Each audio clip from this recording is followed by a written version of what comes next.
I'm lost in darkness, searching for light. Every step forward feels like a fight. Shadows of doubt creep in my mind, but I refuse to surrender. I must find a way to rise above the pain, to overcome, to break the chains. My existence is a test of will. I won't be broken, I'll stand still. The weight of the world crushes me down. Fear and uncertainty all around. But I deep find inner strength to face the trials length by length. A way to rise above the pain, to overcome, to break the chains. My existence is a test of will. I won't be broken, I'll stand still. Through every storm, I'll find my way. Through every night, a brighter day. I'll rise from ashes, like a phoenix born. My spirit unbroken, my heart reborn.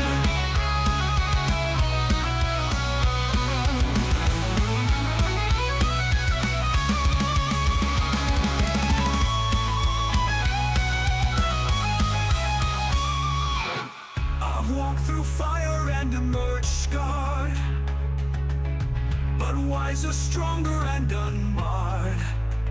My existence is a test of will, of trials overcome, of a soul made bold. The weight of the world above the pain, to overcome, to break the chains. My existence is a test of will. I won't be broken, I'll stand still. Oh, made bold. Through every storm, I'll find my way. Through every night, a brighter day. I'll rise from ashes like a phoenix born. My spirit unbroken, my spirit unborn.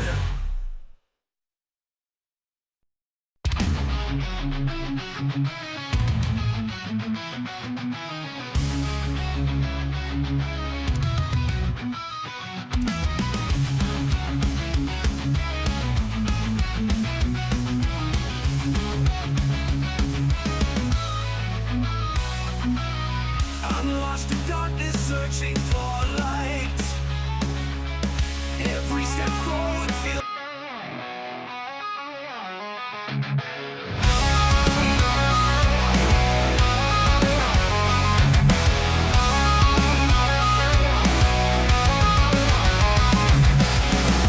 Day, nothing changes. All I want is a moment to think clearly, but thoughts come unrelenting, consuming every waking moment. My mind binds me and I can't escape. I shout for help, but no one hears me. One day I feel I'll just disappear. Lost in this chaos, I'm searching for peace.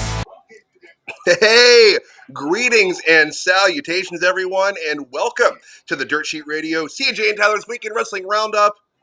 NXT Stand and Deliver Watch Along. I'm Tyler, the Pro Wrestling Hipster. Got little Molly Holly here with me, and CJ, you're CJ. Yes, I am. Same as I've ever been. I was having a bit of technical difficulties, and just to peel back the curtain on how we run the show. Last year, I was able to have my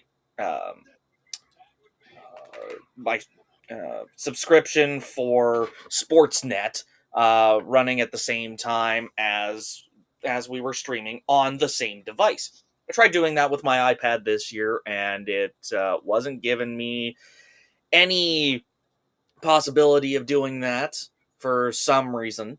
I don't know if it's the streamer or if it's Netflix, but either way, I will be without camera today because I can't find the one that I used for my laptop before I switched to my iPad. Either way, I am excited to talk about NXT. It is Stand and Deliver WrestleMania weekend. My God, this this feels different. Like I think we talked something about it last year. WrestleMania 40 felt different. Mm-hmm. This feels different. Yeah, I will say, like, the overall build to Mania this year hasn't felt as grandiose as last year, especially. But, like, that's the thing. Like, it's really a little unfortunate for Triple H in that, like, it kind of makes his first completely solo WrestleMania effort look a little lackluster, but, like, that's because it's being so heavily compared to everything that happened last year. And last year was a, once every 15 to 20 years level of build in WrestleMania. Like, it's not like that every year. And that's what makes years like last year so special. Well, and especially considering we had the longest world title reign in decades Mm-hmm. ended last year, and we knew it was building to that. This year, the stakes don't feel as high with Yeah. Rhodes and Cena. It feels special because we know it's his last, but Mm-hmm. the stakes don't feel as high. Yeah. Agreed. And that's not necessarily a bad thing. Like you said, last year was the overwhelming exception, whereas this year it's close but not quite. Right. So, do we want to talk about predictions while we're a couple minutes Yeah, from? let's break this down. So a pre-show's going on right now. For those of you that are watching and watching live and watching this while we're watching that, you're watching us watching this. And It's funny Inception. enough, on Netflix, we don't have a pre-show right now. It just says the live event starts in a minute and a half. It is rolling through a highlight reel of all the NXT stars. It does look new though, because I don't think they've granted, they're still showing Chase U specifically, but I think they were showing Fatal Influence, and they were showing like some of the black and silver Right. NXT branded content. Well, I mean, so the luckily then there's only one match on the pre-show since you can't see. And I guess that's probably not an exclusive issue for you. That's probably all of the Canuckians up there. I should hope so. Netflix is just like, and fuck you in particular. That'd be terrible. That'd be so terrible. But so we do have the women's elimination to determine the number one contenders, and my pick for that's already gone. Roxanne Perez walked out on Cora Jade, and then Cora Jade was pinned. So her team had been eliminated. That team was eliminated a while ago. Oh. And it looks like Gigi Dolan and Tatum Paxley are now the number one contenders for the women's tag team championship. I have to double check that my predictions to see. Oh no, I had Fatal Influence winning, so we both got. It came down to Fatal Influence and Gigi and Tatum. So you were a lot closer than I was. My pick didn't even stay coherent as a team, or cogent as a team for the entirety of the match. So I'm already 0-1 as it would be. The way they came together, like, it felt like that was more to broaden their feud. Right. So I didn't think they were going to win, but I thought they might have gone with Fatal Influence either way. Okay, so we've got the 6-man tag, the D'Angelo family versus DarkState. Who do you got? I have the DarkState in that. Because I feel like they need to win. Like, it's like that, and I think the D'Angelo family is it's about to go full Godfather. It's not going to be good for them coming up. That's fair. I also had picked DarkState, mostly because it rings true of that Nexus SummerSlam deal where it's like if they don't win this, then they're pretty much dead in the water. Right. Yeah, agreed. And they still got that mystique and that aura about them being so like badass and brash and just running roughshod over everyone. So yeah, they definitely need to get the win here. Do you think there will be anything screwy with that? Like maybe Stax is the one leading the DarkState. I don't think it's quite that wacky, but I think there is going to be a fracturing of the family um, at the hands of Stax. The way they've been uh, kind of showing the tensions between Stax and the Don lately. I think there's gonna be a full split now. Mm-hmm. Yeah. Agreed. And folks, I do apologize if you do see me look down periodically. I am still doing the updates on the main DSR page for this event as well. So I will periodically be looking down. I am listening and paying attention, though. I promise. I'm not ignoring you. I'm not fubbing you. Is that what it's called when you ignore people for a phone? Fubbing. Sure, let's go with that. That's what I've heard.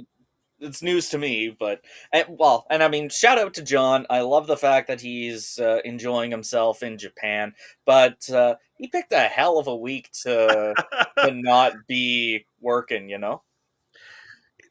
True.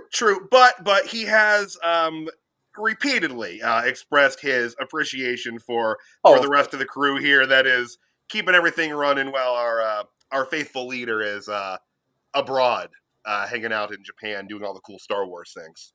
Yeah, I saw his Facebook post where he tagged us all and had nice things to say about us. Love you, John. Appreciate you, and thanks for continuing to let us do what we do.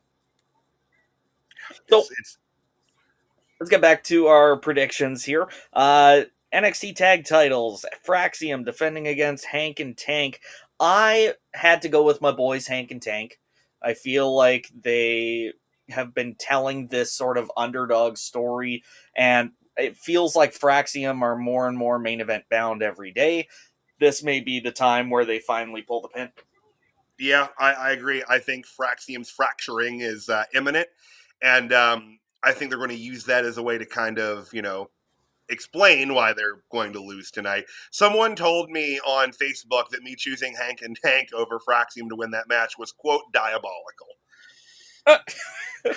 So, I mean, it's not like they're I'm trying to think of the word I want to use. Like, yes, they are still considered, rookies in the sense of they haven't been on the main roster as long. They haven't tagged as long as Fraxium have, right. I don't think.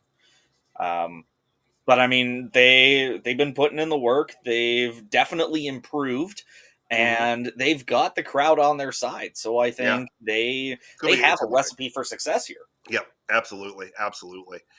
And all right, we just got our opening salvo here, which was a video package, but that's the first shots fired here. And we're getting an ad for Mobland. But Stand and Deliver is officially kicking off right now. They are showing a beautiful drone shot of Las Vegas, Nevada. And I wanted to say this. I said this to CJ in our little pre-production meeting. But when they were showing wrestlers walking in during the pre-show, as Femi's walking into the arena, the moon is still present in the sky behind him because it was like 8:15 in the morning in Vegas. We are kicking things off with the North American title match. Ricky Starks is just making his way to the ring. I picked Ricky for this one. I also picked Ricky for this, and I think you're about 30 seconds ahead of me on the stream for some reason. Oh, interesting. Yeah, because I already signal going to Netflix. I guess so. Yeah, because Ricky's entrance just started for me. So. Okay. Yeah, no, he's already slapping hands with fans, and he's just climbing the steps.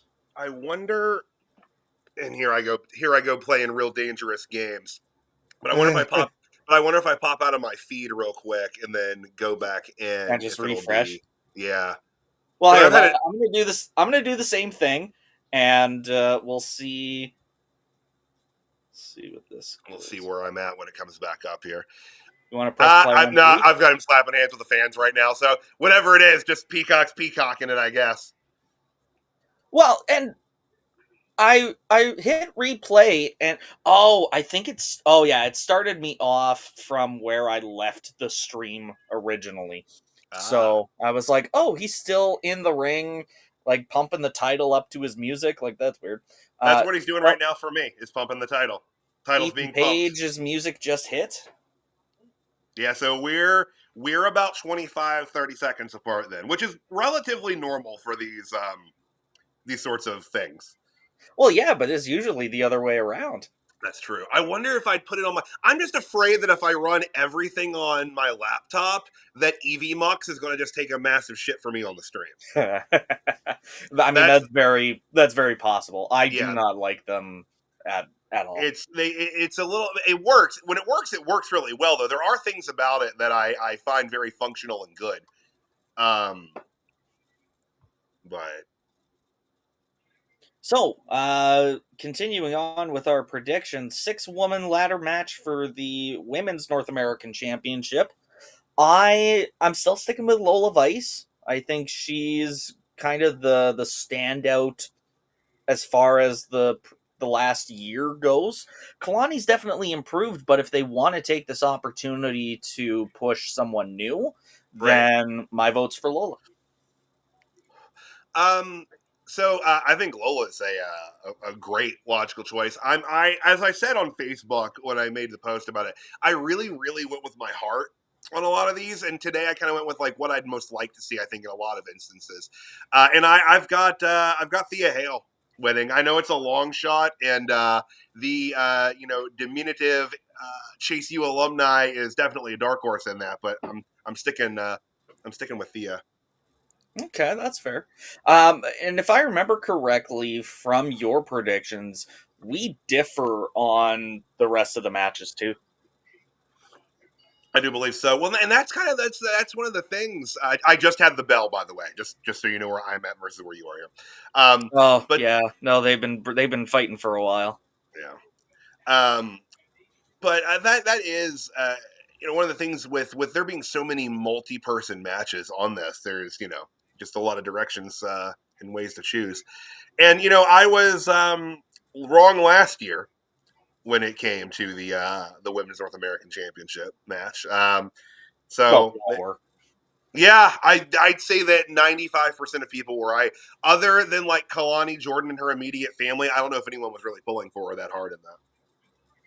Well, and again, like, it's nothing against Kalani Jordynne, but she was definitely not the standout in that match. No, and she wasn't the standout going into that match either. Okay, that is what I meant. But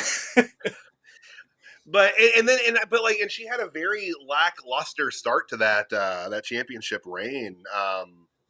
But I don't know. We'll see what happens. We talked about this Tuesday night and the possibility of maybe it being different for her now, a year removed, and being a heel. Mm-hmm. But there's a Ren XT sign in the crowd. Okay. Definitely some Ren Sinclair fans in the audience. So I will say this: walking the rope. I've never found that particularly an engaging move, even when Undertaker was doing it. No, because it's like pull him off the rope. Just yeah, like it's just that suspension of disbelief can only be stretched so far. And I guess the one lenience I'll give to Undertaker as his gimmick used to be, like when it was still the early 90s, Paul Bearer holding the urn, Creatures of the Night, that whole thing. Mm-hmm. You could make an argument that Undertaker had some sort of powers of light hypnotism, like Dracula or something. So they're just enthralled for 15 seconds while he walks the top rope. I don't know. He's also a pretty heavy hitter, so who knows? Maybe they're just too stunned to realize what's going on. They don't pull him off the top rope because they're just so shocked that someone his size and build had such grace and balance. That too. That's it. But in the case of Ricky Saints doing it, He is not a particularly large man. No. No. And I think that's why he got to have a little bit more fun with it than The Undertaker traditionally did. Yeah, he struts, he kisses. It's a whole different vibe. Fatal 4-way for the women's title. Julia, Stephanie Vaquer, Jordynne Grace, and Jaida Parker. Who you got, Tyler? I'm going with Stephanie Vaquer in that I think her title run is not quite over. And if they're playing, like, the only reason I really see to pull that belt off of her this quickly is if they're planning to put her on the main roster anytime soon. And even though I think she'd be fine on the main roster, I'd like for her to stick around a little bit longer on NXT. But so I'm going with Vaquer to retain. I picked Jaida. One, because she is just so crazy over right now. It's insane. I don't know if that, like, I'm sure it translates outside the performance center, but I fully imagine Vegas is going to pop off if Jaida wins. Mm-hmm. Julia and Stephanie, I think they are just going to continue their feud in NXT and not just not have the title revolving around it. Right. Which, I mean, to be fair, a feud between the two of them doesn't necessarily need to have a championship involved with it. And I think that they've already done a good job of setting Jordynne up as a first challenger for Jaida. Mm-hmm. Yeah, that's true. That's true. They have pre-established more than a little friction between the two of them. And I mean, it could very well be that Jordynne wins the title and Jada's her first challenger. But I'm thinking they're going to put the belt on Jaida. One, because she's got that time in NXT, whereas it feels too soon with Jordynne. Mm-hmm. Like, that's when they open themselves up to those, oh, well, they're just putting it on the new star to take advantage of their star power. Right. Because, I mean, because Jordynne's got that in spades. Yeah. All credit to her. Let me know when you get to that spot. Because you are about 30. I almost feel the need to actually time this, like, to figure out. I have paused my stream. Oh, at the spot? Is it a spot at the announce table? Yeah. It just happened. Jiminy Cricket. Oh, poor Ricky. Giving it a little bit more time to... Ricky is writhing. Ricky Writher. That could have been a gimmick. Ricky Writher. Oh, my God. They just showed the replay. Okay, so the replay is just starting now. So, yeah, replay, bam. Okay. So we're not very far apart now. No. Thank you, CJ. Hey, no problem. I figure that mine's a little further ahead just because I like knowing things before you do. That's fine, and that's your right as a Canadian. That is your right. I'm pretty sure. You know what? You know what, you got to pay tariffs on like 85% of all things coming into the U.S. now. So yeah. I figure why not just dig the screws a little right tighter. Now I'm being tariffed on wrestling information. And you know what? Ethan Page being the Canadian in this match almost kind of justifies it a little bit. That's true. That's true. Oh my God. This is Canada taking on Louisiana. So our final match to the whole entire country of Canada versus the single state of Louisiana. And I'm going to tell you this right now. Having spent some time down there, they take the fight, brother. I'm telling you, they would. They would take it. Well, yeah. I mean, they got to deal with fucking alligators and shit. No kidding. No kidding. I wouldn't put that on anybody. No, gators ain't no joke. To quote Dwight, they're dinosaurs. No, it was not Dwight who said that. It was Robert California. Dwight was disputing. Oh, that's right. He's like, it's complicated, Robert. So, triple threat the NXT title: Trick Williams, Oba Femi, Javon Evans. What do you I think? went with the young OG Javon Evans. I went with the mild upset on that one. I thought you picked Oba. Oh god, now I need to check. Hold on, now I have to now. Hold on, now I'm verifying my. Because I picked Javon. Let's see. And I thought we differed on that again. No, we're on. It's hard to see there, but that is I have Javon on that one. Okay. So we're lined up on that one. I think it's basically the same sort of reasons as Jaida Parker. He has grown so much over the past year. Very And quickly. oh yeah, like he was over from day one. I would have liked to see him win the North American title first, though. But, if they decide they want to put the big belt on him, I feel Hey, like Trick is closer to a call up than not. I don't think he's getting called up right after Mania. right. But I think his days on NXT are numbered. Yeah. Oba still has some time, Right.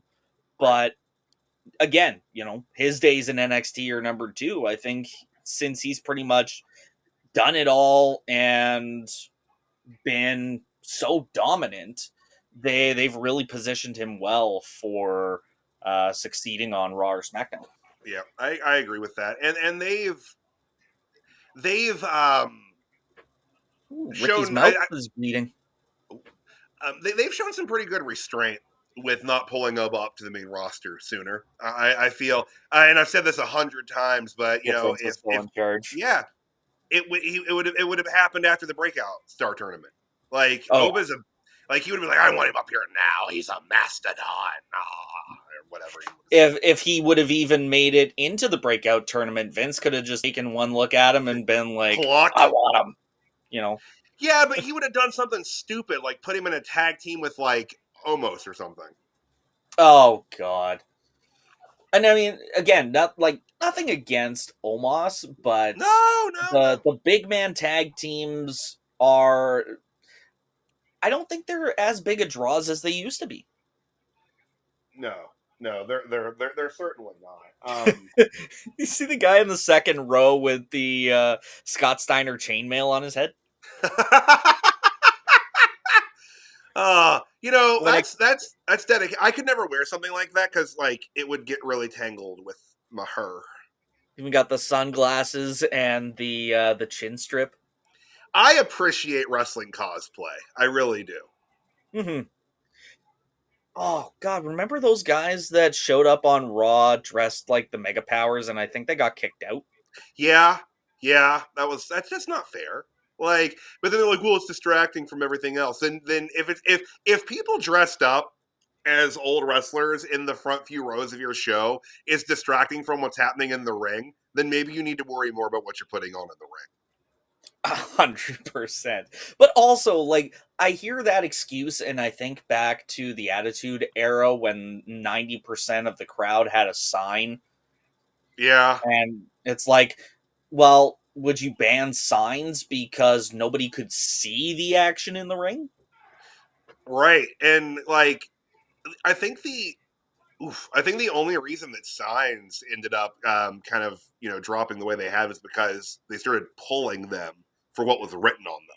So people just kind of stopped really trying. Hi, Bonnie. This is Bonnie, by the way. Y'all don't get to see Bonnie that often. Well, I mean, she made it on the Stand and Deliver poster.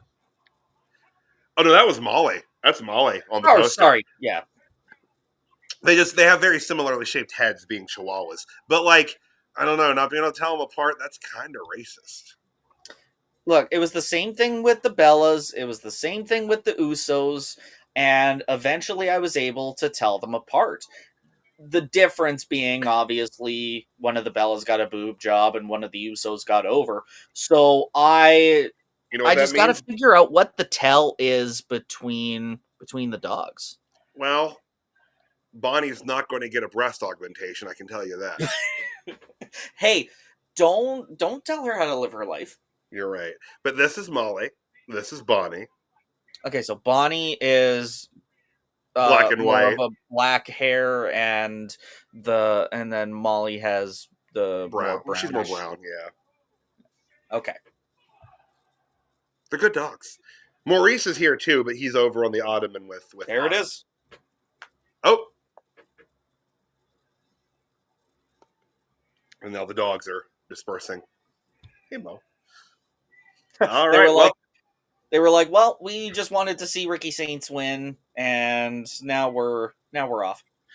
Well, there's not a lot of like dog characters in wrestling left. I mean, we had over the years we've had a lot of dog related characters. We got Braun Breaker. I mean, he's a dog, right? True, and I mean we've seen Pharaoh on TV multiple times. That's true, but he's not on the road anymore, right? Because it was getting to be a bit much for him. He's an old pooch now. Oh yeah, I still. Like, my stomach still turns thinking about Pharaoh getting scared by the pyro in AEW. Yeah, that's sad. Like, and I can say from experience, animals don't behave well with explosions. We did, and when I'm a long-term theater nerd, but when I was in high school, I was in A Visit to a Small Planet, which is what the television series My Favorite Martian was based off of. But in that, I played this alien character, and I'm enamored with this cat, and so the cat kind of becomes my buddy throughout the play. And I had to hold this cat while a globe was exploded on stage. Oh my god! And it did not go well for me. Like, no, I can imagine. I've never been clawed by a cat like that before or since. Like, I've been scratched by cats, but like that thing, it just wanted nothing more in the world than to run away. So I believe its owner gave her some Benadryl the night of the actual performance. And she was a little too tired to care about the explosion. But like, good God, don't hold a cat when you're blowing up stuff, guys. That's the moral of the story. But hey, I'm 1-1 now. Yeah, me too. Thank you, Ricky. Putting us both on the board. Yeah. Since we're talking about animals and freaking out, the shelter that I work at, that we got in those 4 dogs. The picture that I sent you in the group chat, because 3 of them looked identical and 1 looked like a shiny Pokemon. Yes. So I was helping bathe them when they came in, and I thought I had given them enough time to kind of acclimate, because they were scared. Like, they were absolutely petrified. And so I kind of had to corner 1 to try and pick it up, and that should have been my first indication. But, like, just trying to get them into the bath, and as soon as I picked him up, he just went absolutely ham on my hand. And it was torn up for a bit too. Like, he did some real damage. It's not their fault. They're frightened, scared. Our long-term listeners have heard me talk about working at the beer and wine drive-through, and I get to see a lot of dogs come through there. And every once in a while, one will really bark or even snap at me. I've been nipped a couple times, and like immediately, like everyone, of course, dog owners, you know how it is. Like, you go into a panic and immediate like apology. But I always tell them, like, I'm approaching your vehicle, which your dog views as their domain. You know what I mean? Like, that's their territory. It's like, of course they're going to be defensive. Like, I'm not offended by it. And 95% of dogs love me immediately anyway. So,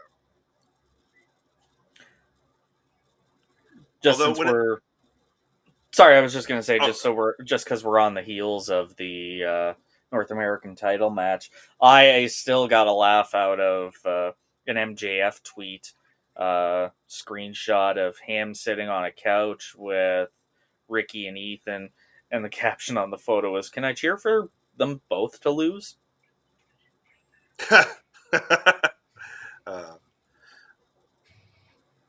I mean, Ricky didn't want to be there, Danny. Yeah. Like, I think that's what it comes down to. He didn't want to be there. And with all due respect, like, people get really mad anytime a wrestler's like, oh, my goal was WWE.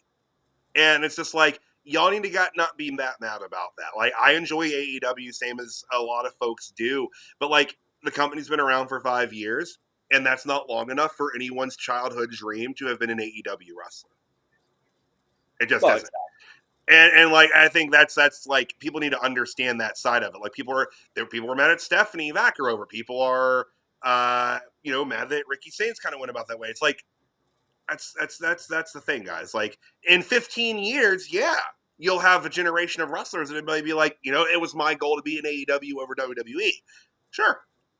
That's just not the state of things right now. And even when AEW started up, Vince was still in charge. Morale backstage at WWE was, less than zero for a lot of people. Yeah. And it was the refreshing change that not only a lot of the wrestlers, but a lot of the fans wanted. It was different. Like, I don't watch AEW anymore.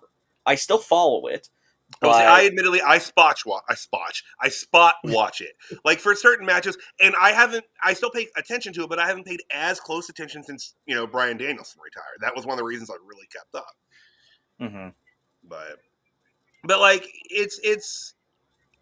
you're right. It was a true alternative, and now we're in a different place now than we were when they hit the scene. And on terms of like people saying that Ricky was fumbled in AEW, I don't want to say he was fumbled necessarily because I do think he wanted out.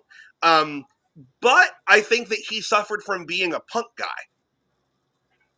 Like he was when Punk was basically Collision, he was going to be a very featured a part of that. And he was also close with Cody, and after Cody was gone, I think there were other things internally that might have kind of hurt Ricky's morale in that company. But also, too, like, the way he was used after a point, I just questioned if Tony watched him on NWA.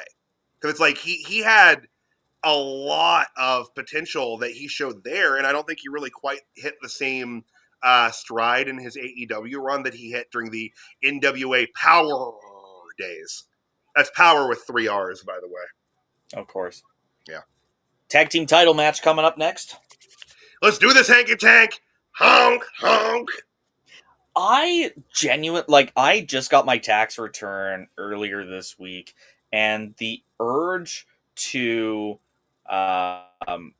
go and buy a slew of WWE merch is almost more than I can resist. Did you almost let the intrusive thoughts win on that one?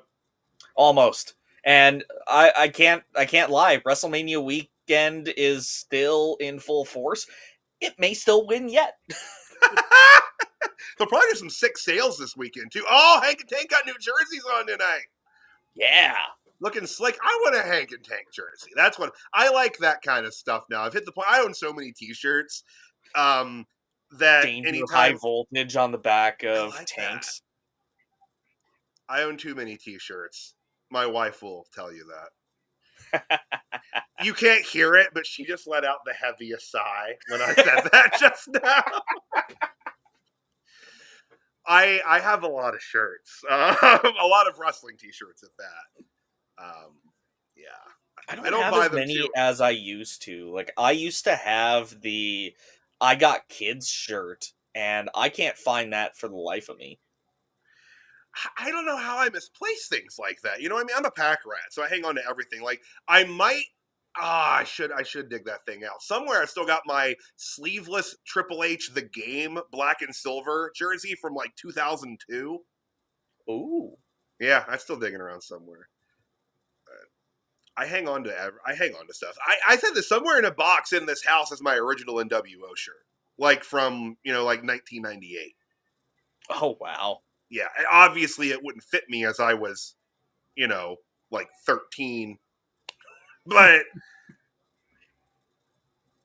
yeah, I feel that. Like, I think even if I've outgrown them, I still kept the shirts. Mm-hmm.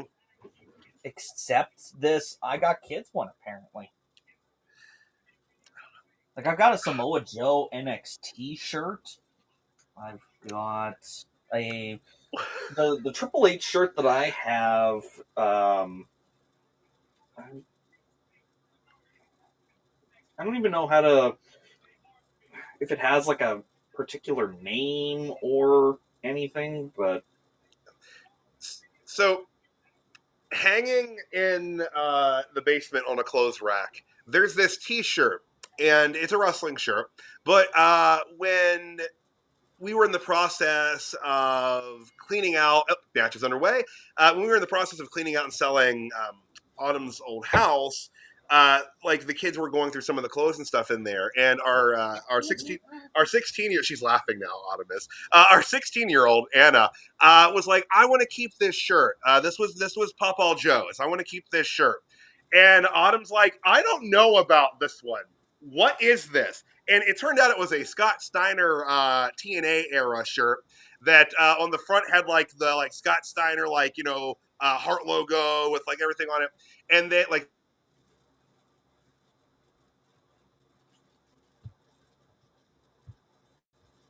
she made the play to keep her big bad booty daddy shirt. It's like, yeah, just don't wear that to school. you cut out there for a brief second. I think I had to switch back over to the stream from WrestleMania, but also Tommaso Ciampa shaved his beard. I saw that picture. It's unsettling. Yes. Ricky did retain that North American Championship over All Ego Ethan Page, who I like his entrance theme. CJ does not. Nope. It is an affront to music. I'm still blown away by this. I'm still blown away by this beardless Ciampa picture. Beardless Ciampa.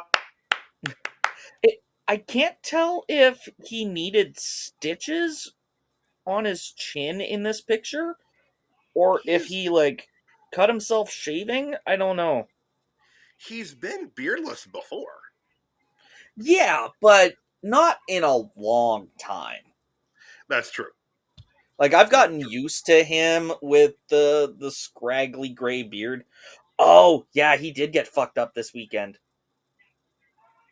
Okay. He had a fall. Oh. He said, I'm okay, but my beard is not. Oh. So he did have to get stitches by the look of it. Oof. Yeah, bummer. Come on, Hank Tank.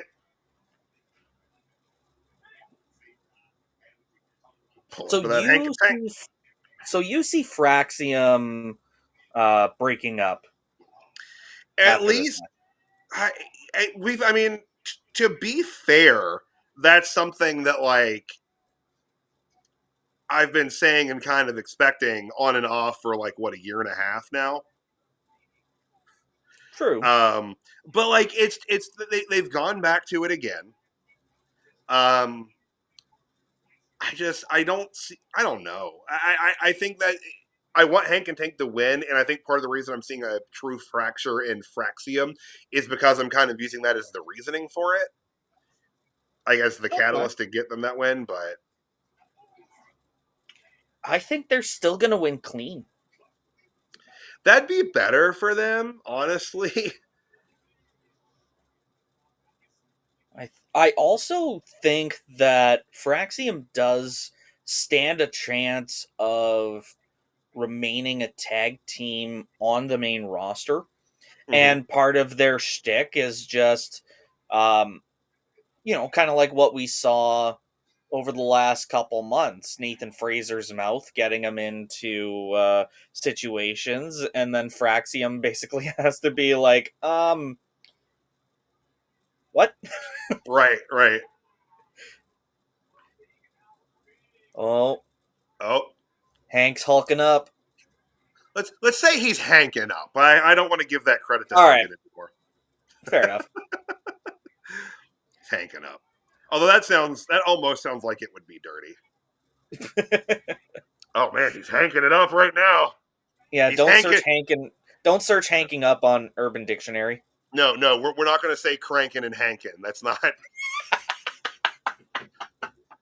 hanking and tanking. Oh my god.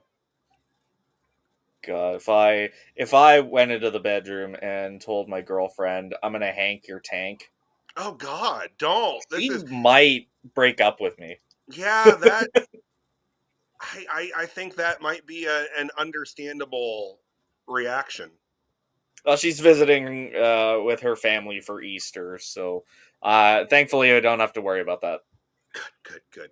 Oh, by the way, I had to dig back in the annals for this one, but there's a beardless Champa. Now, granted, that picture that's right after he almost kicked me in the face. Um, he's still got hair on his head. yeah, that was Well, rather the top of his head. right.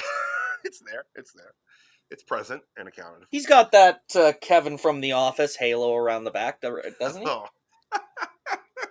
Hey, you know what? That's what happens with me when I grow my hair out too, so I get it. I'm not making fun of it. I no, totally get it. Hey, that was Vader. Vader had the horseshoe, right? Like, and I'm not going to talk shit about Vader ever. Oh wow. Ooh. Oh. Hank and Tank. Let's do this, Hank and Tank. Come on. Honk honk. God, Tank is just going wild on the apron. He must have watched that footage of The Undertaker on Vienna. Have you ever seen that clip? I don't think I have. It's wild. It was a show in Vienna, and it was a tag match, and Undertaker was working the apron for the hot tag, and I've never seen Taker move like that. Like, he's running back and forth on the apron. He's like throwing water on himself. Yeah, I have seen that. The benefits wild. of house shows. Yeah, exactly. Of course, nowadays everything's going to be recorded by somebody. But I even saw Cody talking about the blow from Travis Scott, where he's like, I was originally going to deny that that's like why I had the black eye and everything, but then the fan cam footage came out. Oh yeah, showing clear contact. Even on like the main show camera, it didn't look like he missed. No, it didn't. Like that was a very clear. You could see Cody's skin ripple.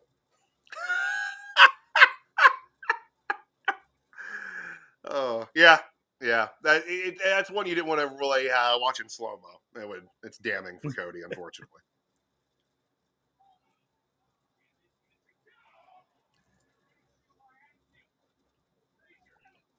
Oh. Has anyone ever won on a crucifix pin?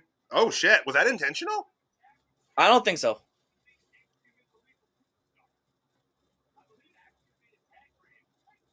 Vic just signaled that Axiom made a tag.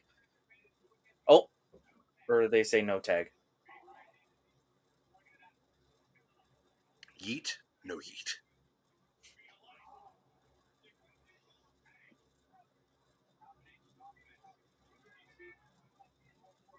Oh, well, that wasn't graceful.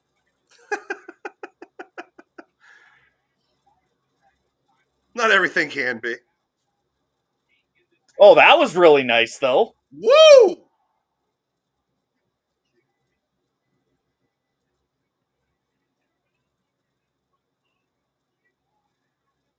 Just trying to believe in miracles tonight, guys, or this afternoon. It is such reflex to say tonight. Even oh gosh, I forgot his name. The dude that does the pre-show stuff. I feel bad. Well, I couldn't watch the pre-show.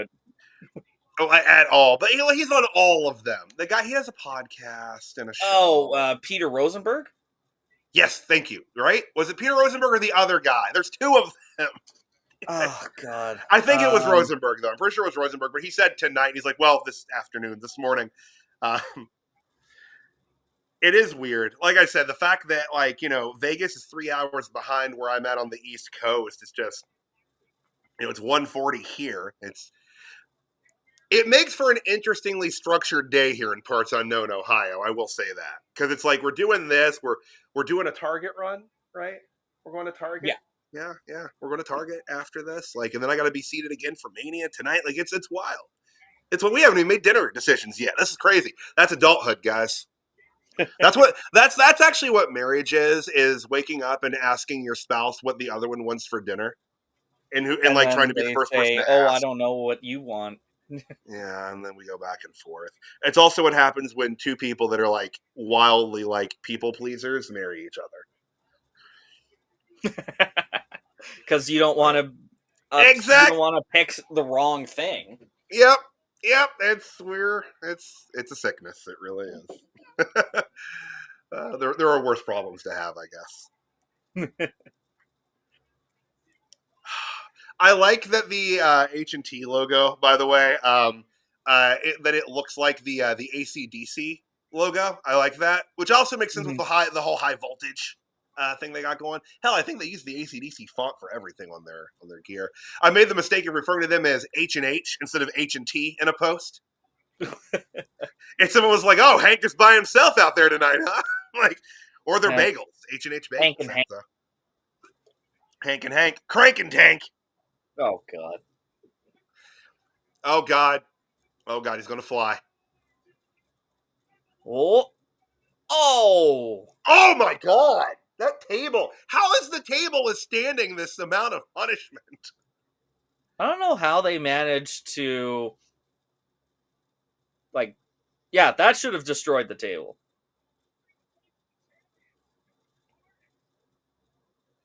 This is wild. Come on, Hank and Tank. You guys got brand new jorts you're wearing. You can't lose. Uh-oh. Oh no. Oh no.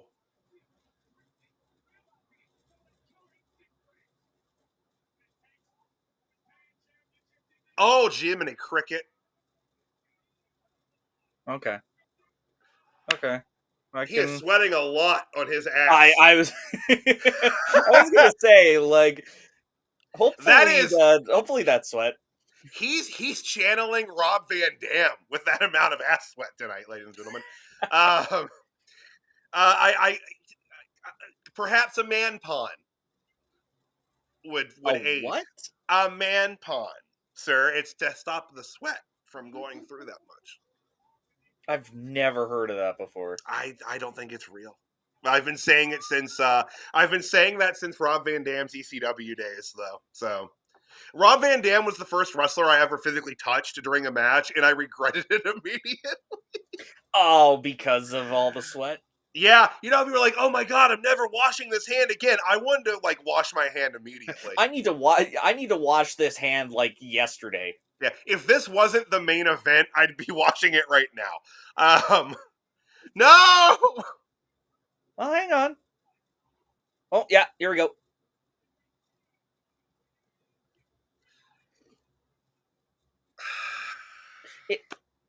Honestly, the suspension of disbelief when I see Hank look over from the announce table to make sure he hits his spot. That wasn't the best angle for that. No. I do like seeing on the replay because I didn't see Axiom dive to try and stop him. Yeah, say that was the angle we should have shot that from to begin with. Yeah. Even though it did feel like we knew that pin wasn't gonna be the winner anyways. Yeah, whoa. I think we're coming to the end here, though. Oh, we're getting there. Black hole slam. Honk honk. Where's he going? Oh, I was so confused. I'm like, no, where are you going, Dave? Why? Come on, boys. Come on. The dogs are all confused.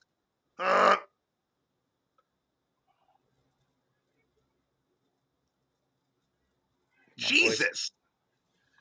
There it is. Woo! New tag team champions. And Fraxium are going to fall apart now. You think so? I think the tag titles was the glue that kept them together at certain points during their run. Well, especially did you see the shock on Axiom's face right there? That is like Oscar level acting right there. Cinema. Yeah. Oh, do you believe? I believe in miracles. Then to see it switch from like sorrow to anger. just the field of emotion is unrelenting. Why are they wearing jorts? Because they are Because it's actually John young enough to Cena's have watched last John Cena. WrestleMania. Yeah. This is it's for John. Oh, that is awesome. Hell yes. This was a hell of a match. Hank and Tank, the Newt. Love it. Here's the thing. Like, in part of my just desire to see them win these belts, I was also concerned that, like, with everything they've done to them as a team, with the journey they've been on getting to this point, if they didn't do it here tonight, I feel like that would have irreparably damaged Hank and Tank. 100%.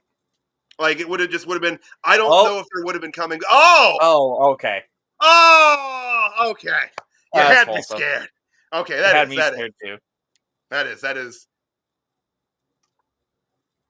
And I will say this, one fantastic tag team championship run from Fraxium. One of the best. I'd put that up there, rank that among the best tag team title runs in NXT. And of course, I'm comparing that to teams like DIY. Loved it. Definitely, they deserve all the accolades for that. But man, am I happy for Hank and Tank. Oh, 100%. Like, Fraxium defined the tag team division the same way that Wes Lee defined the North American title. Yeah. And it turns out that you had no cause for concern that Fraxium were going to be breaking up today. No, I guess they're still buddies then. It's Well, for now. Right. Fantastic. Oh, man. 2K25 commercial. I'm going to refill my drink. And by refill, I wish we had hold music that I could put on for a moment.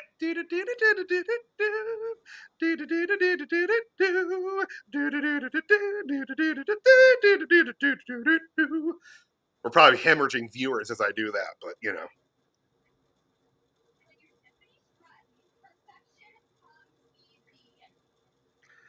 But I'm going to keep doing it anyway. All the dogs are unhappy with what I'm doing. You know what, though? It was very melodic.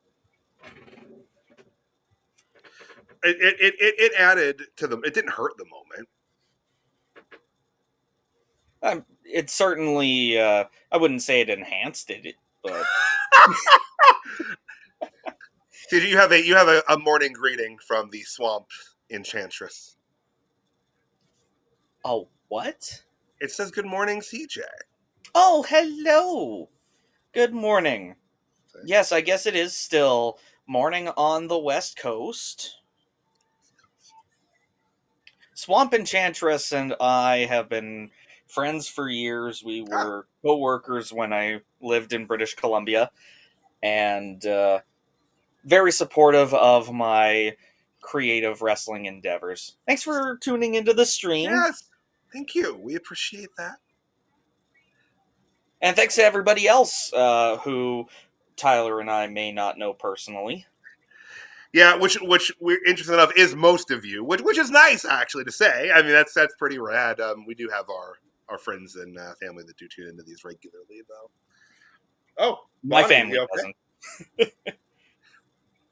I know that every once in a while the kids, like one of the kids will like tune in, but that's often just to see like if I'm streaming still and they can run up without having to duck the camera.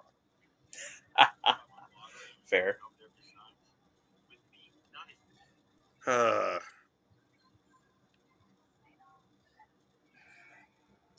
Good times. Oh, we're getting a Charlotte Flair. The Charlotte Flair Tiffany Stratton build. Do you think that this has exposed Charlotte's weaknesses as a performer? I think it more exposed her shortcomings as a professional. Okay. Oh, wow. You know, okay. Which is kind of worse.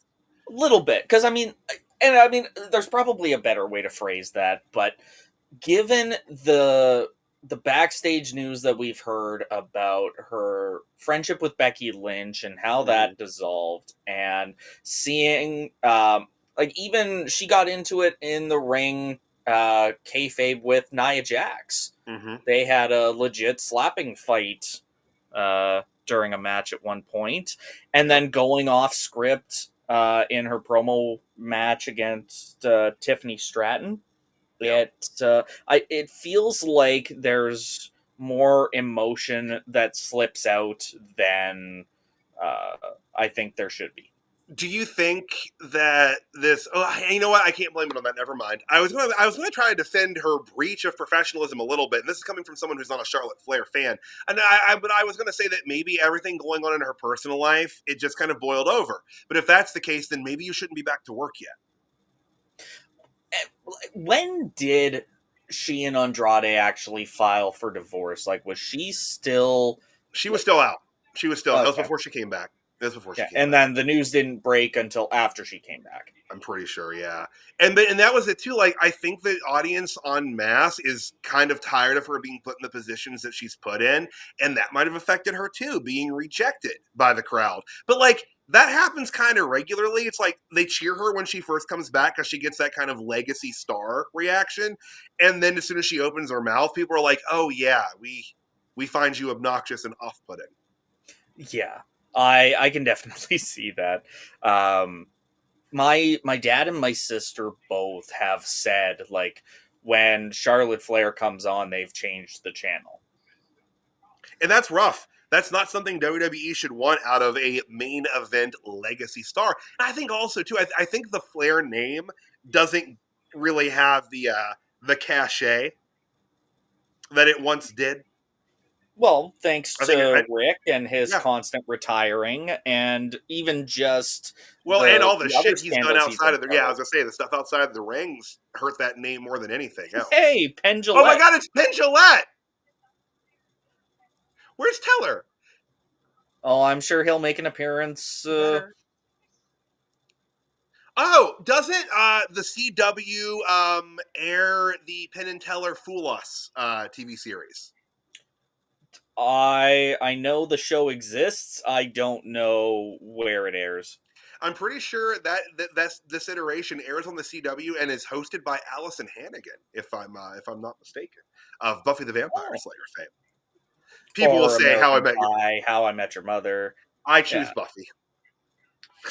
With Lexis King. Oh my God, the King and Penn Jillette sharing screen time. This is wonderful for me as a Magic fan. I mean, it makes sense since they're in Vegas, and you know they made their careers there. Yeah. Oh, right. I think they have a permanent residency in Vegas too for their show, which is on my list of things to make it out to and get to see. Oh no, don't do it, Lexus. Be smarter than this. Penn got Lexus to put his Heritage Cup in a shark cage that has something draped around the back of it. Magic is about to happen, ladies and gentlemen. Yeah. I'm a little disappointed that Penn cut his hair. He had long hair for the longest time, and I'm always sad when an older gentleman who had a career of having long hair cuts it off. I'm always saddened by that. Well, there's Teller. There he is. Oh, he's wearing a Yeet shirt. Oh, and he's yeeting at Lexus King. Quietly, of course. A silent yeet. Women's North American title match. Oh, that was a fun little thing. I enjoy things like that. People, and I'm not someone who's above complaining about the inclusion of certain folks in wrestling, especially when it comes to celebrity. But I enjoy Penn and Teller, and I'm never going to complain about seeing them. Well, and I think part of it is because their act is fairly wholesome, and it doesn't go out to offend anybody. It's kind of like Weird Al. Yeah. Now, I will say, if Penn and Teller their live stage shows and performances aren't out to necessarily offend. They have done things. I was a big fan of Penn and Teller's Bullshit, which was a show that aired on Showtime, which was basically them taking concepts and different social constructs in some instances and explaining why they're bullshit. And they covered a myriad of topics. Really cool, really fun show. That sometimes, while I don't know that they were necessarily trying to offend people, there were certainly going to be people that took offense to episodes of that. Oh, I believe Even I disagreed with a couple of the things they said on them, but overall, I got it. But yeah, they're a great act, and my God, they're older. They've got to be on the crest downward from a career in magic too. I imagine if your hands start to hurt, like doing card tricks and stuff would be difficult. Arthritis is a MFer. My grandpa used to love playing guitar. Like, he'd go with his sister to perform in just small group settings kind of thing, and his arthritis is bad enough sorry, I was watching Thea Hale dancing to Lola Vice's music. Oh. Yeah. Thea came down to the ring with an intensity and passion that kind of leads me to believe she does have a very good chance of winning. I'd love to see it. Like, I mean, I know it's not so much. No. The only person pulling for Izzy Dame is Mac, and that is just to spite me. So, why is it just to spite you? Because he wants me to be wrong about this match 2 years in a row. Oh, okay. There's more to it. Here comes Izzy Dame of the Information Bush. Or the Culling, as they prefer to be known. That's what they want to call it, but it'll always be the Information Bush to me. Or educational. Not quite as studious as the Learning Tree, but no, but they didn't want to get entirely informationless. So Information Bush. Yeah, and and honestly, a learning tree takes longer to grow. A bush is going to sprout up pretty quickly. Mm-hmm. Information bush. Educational shrub. Thea came down to the ring wearing this silk boxer robe with grown-ass woman embroidered on the back.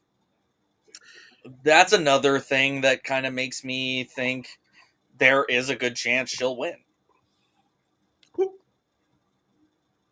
And I get the chalk in gymnastics is important to perform those routines safely.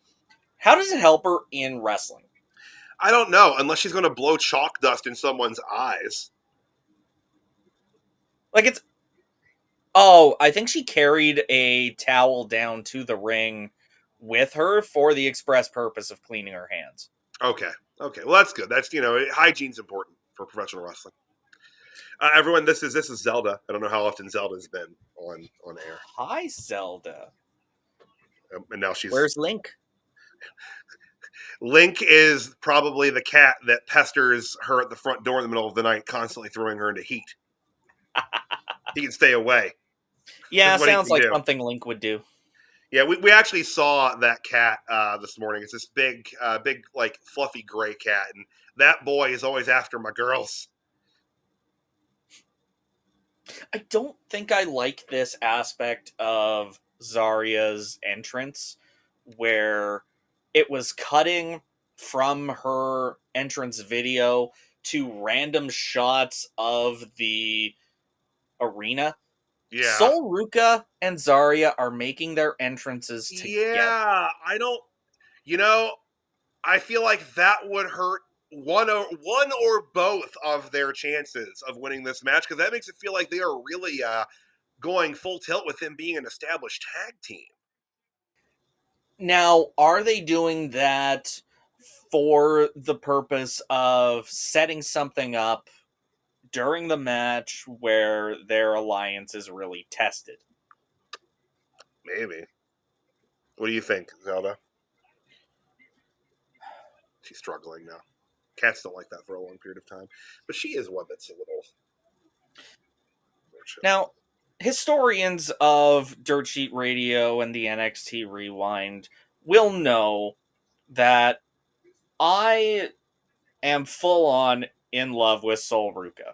Yes. That it has been at the forefront of any interactions I've had talking about her on this show. Right. That being said, she has definitely fallen off.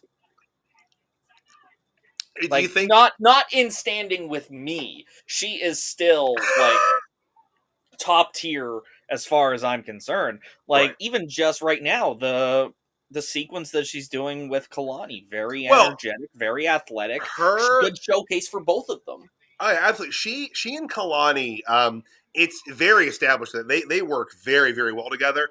I think you can make a pretty decent argument that Kalani Jordan's best North American title defense was the match against Sol Ruka.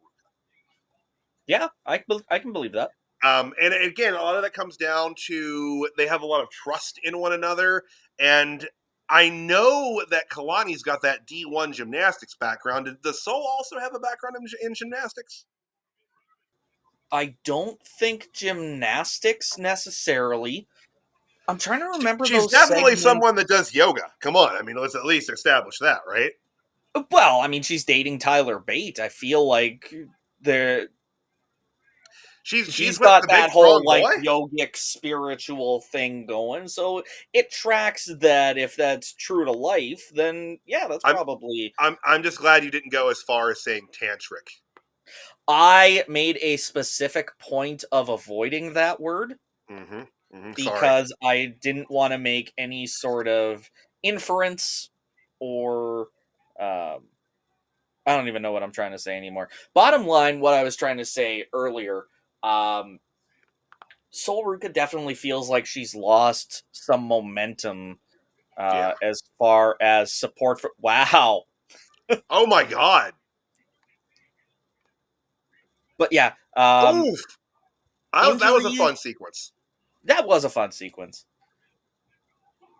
But the injury to Sol Ruka and being out for as long as she was almost reminds me of Nikita Lyons in a way. Like both women had injuries at very inopportune times, and for whatever reason, they just weren't able to reclaim that support from the fans to the same level that they had.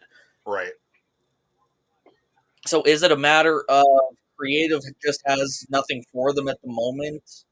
So like that's how we end up as a tag team with Zarya for Sol Ruka. But Nikita Lyons hasn't really done anything since she wrapped up her little thing with trying to ruin the relationship of Ashante the Adonis and Carmen Petrovic. Yes, I was trying to think of Petrovic's name, but I couldn't. Yeah, and that was like her return angle, basically, and Petrovic wiped her out real fast in that. But also, I feel like a lot of the audience kind of turned on Nikita because of her personality outside the ring. Yes, I would say definitely some social issues came into effect there. Speaking of Roman Reigns, how do we feel about him being a Trump supporter? I would rather had this weekend not had so many politically charged comments from WWE wrestlers, because like that was about a day and a half of news.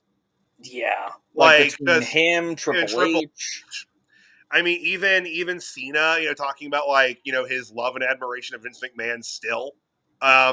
Like it just like I'm like, guys, could you guys have not talked about this shit this weekend? Like, but it feels like that's how divisive the fandom is. Like, and just the way the world is right now. If they're talking to news media, I don't know if that was. Ooh. Oh, that must have been for Zelda. Thank you, Swamp Enchantress. Aw. That's a, Yeah, sorry, I had noticed the move that Izzy and Kalani were setting up. It looked like Kalani had slipped, and I didn't know if that was an actual slip or because it looked like she saved it to an extent. So good on her. oh, she's climbing that ladder. There are ladders everywhere. I I remember ladder matches, while very very exciting, and are one of those things that I always like to show like non wrestling fans because it's a lot of action and very engaging to watch. Um, I have had to explain to non wrestling fans so many times why these hyper athletic human beings that run around, jump, fly, soar, they defy gravity. Why they struggle to climb a ladder quickly at all. Not even so much that, it's like they start reaching up for whatever they're grabbing for 3 rungs lower than any Oh, poor Thea rational Hale just human got would. the snot kicked out of her. God. Yeah. Oh, Thea. Well, there's still plenty of match left to Izzy, go. I don't think Izzy she's out Dame, yet. Izzy Dame just pulled Lola Vice off the ladder by her ass. Wouldn't you? I mean, it's statistically speaking, if you're just going to grab at her randomly from that angle, that probably was where she was going to land, I guess. Oh, she just backfisted Ooh. the ladder. Yep. That hurt me. Did you hear Izzy? I did not. Suck it, puta. Oh, God, no, Izzy. No, this is a family show. Well, that's why she said the bad word in Spanish. Fair enough. Got to give her credit. I will always remember, this is going so far back. It was, I think Tajiri was feuding with Maven over the love of Tori Wilson. And Tajiri was cutting this promo in Japanese, and they started bleeping things. And I'm just like, what is he saying that they're like finding this so objectionable? I am interested now because I kind of want to know if there was ever an English translation of what he said.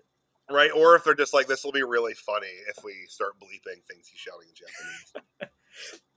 Speaking of bleeping, like that's the thing that kind of ticks me off the most about the Netflix era was finding out that like they will air swears on WWE social media that get censored on Netflix. So And I don't think it's Netflix. no, I and actually that think that's was WWE. and I think that was part of the report that I had seen was they made that decision for themselves. And it's like, if you're wanting to drive your social view counts up, it seems like a really minor way. Ooh, she landed right on the edge of that ladder. Yeah, that was the almost the Kevin Owens bump, but not on purpose. There, KO does that one on purpose. But yeah, like it feels like the difference that you would actually get in view counts is minor compared to the rest of what they're watching for. Oh no, she was so close. Who's moving the ladder? Oh, it's Izzy. It's Izzy friggin' Dame. Why the hell are you reaching for it? You're farther away than Thea is. Like, I get it's just the setup for the Kimura Thea, on top of the ladder. This doesn't win you matches in a ladder match. Ooh. Oh, and Izzy Dame's dead. Oh no, here comes the information bush. Izzy Dame's bush. I worded that wrongly. Hold on. Taking that back. Live radio. No, Thea, you're too far. Hop it. Hop it. What are you doing? What are you planning? Oh, no. Oh, here we go. She's just strapping in and just hoping for the best. That's why the information bush. See? She landed safely into the information bush. This is okay. Although she might have broke her hip from the way she's acting. She aimed for the bushes. No, that's what you got to do sometimes, There goes my hero. Or however that song goes.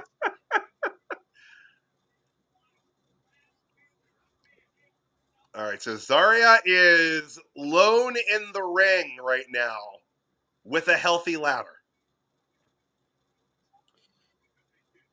Are we going to see Sol Ruka attempt to break this up? Ooh. Or maybe they'll just meet at the top of the ladder and... Dukes it out. Yeah. Well, right Kalani. now... Okay, so yeah. Kalani is at least still functional. Jesus. Yeah, see, like, Sol Ruka is still coming to the aid she of just saved her. Zarya. So they are, but that's the thing. It's like you guys can be a functional team all you want, but at the end of the day, only one woman can climb this ladder and win this championship, unless they're going to lay cool it. Literally break the belt in half. Yep. It's King Solomon they're setting up. Oh no! Setting up one of those spots.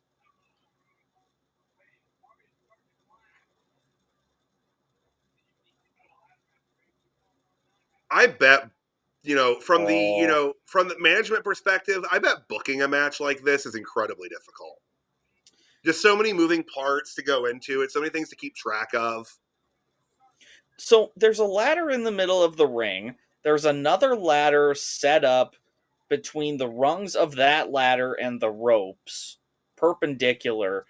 And Kalani and Sol were just standing on top of it, fighting with each other. Now, Lola's got a headlock on Zarya as Zarya's climbing the ladder. Oh no. Like, all Lola really has to do is reach up herself. Oh, I thought that was going to be a lot more brutal of a drop than it ended up being. That was just kind of like a soft... Like an old man easing into a warm bath. Oh. Uh-oh. And here's the brutality. Oh, shit! She's not heavy enough to go through a ladder. It's Kalani. No, but I also don't think she got enough air. No, she bounced off that, though. What is she doing? Yeah. What are you doing, Getting rid Kalani? of the second ladder? But that would have done nothing but add stability to your climb, Kalani. Oh, here comes Sol Ruka! Spider-Woman. Sol was my pick in last year's ladder match. Same. I think Sol was my pick last year. God, it's going way back. I'd have to look at my notebooks. Yeah, I think this is where we get them on the top of the ladder together. The poor information bush just got to their feet. To their roots. I don't know how a bush walks. There were no walking bushes in Lord of the Rings, just trees. Do you think the trees had like sentient shrubs growing on them? I'd like to think so. I would like to think so.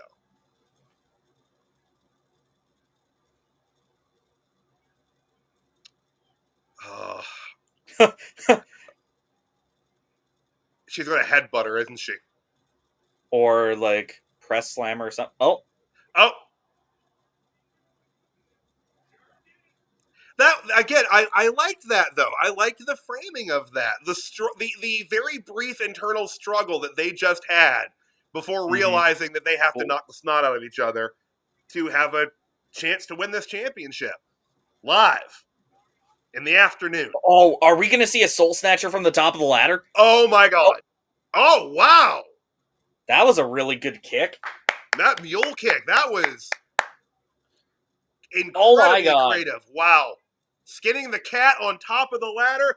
Oh, in comes Izzy Dame. No, Izzy. No one likes you. I mean, I think Kiana James still likes her, maybe. Oh, nice. Her soul was snatched. Oh, and No, to Thea just got back in the ring. This is hot buttered BS.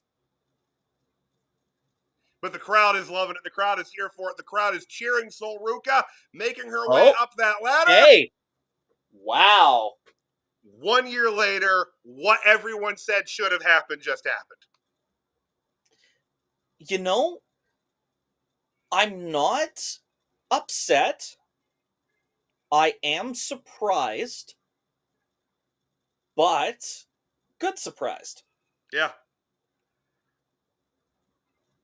But now I have to wonder if Zarya is gonna break up this team now.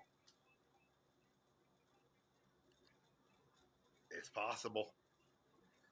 Like, I mean, they came that into was this match knowing that only one person was going to win. So it's not like she can really be that upset. right. No, they knew that going in. And I feel like, from a kayfabe perspective, when a team goes into something like this, they have to have prior agreements set. Like, look, it can't be any hard feelings if we have to, come to blows over this. Mm-hmm. God, That was not a good replay angle on that double soul snatcher, though. No. Like, especially for Lola's part of it.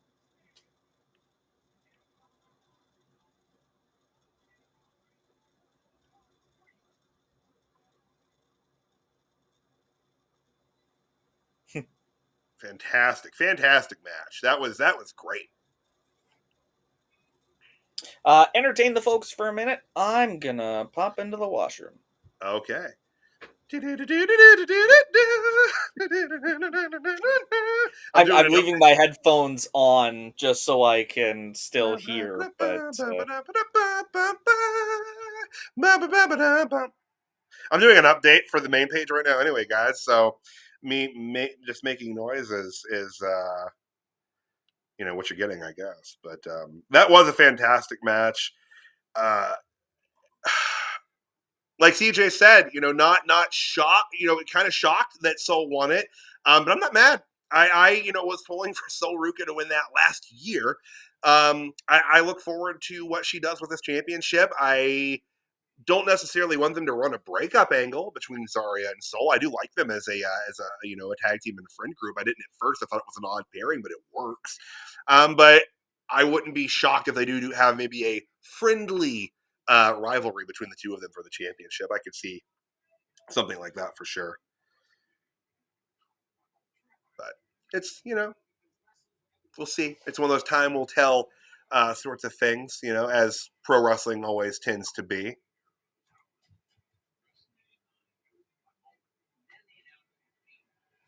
Hey, Mac! Double champion Sol. Yeah, Mac, I'm sorry that Izzy Dame didn't win that match to spite me for you. See, poor Izzy. Poor well, Izzy. Poor Izzy. Now, to Mac's credit, though, the main point was you were still wrong about your prediction for this match. So That's if true. it's any consolation, the right person, I'll say the right person won this match.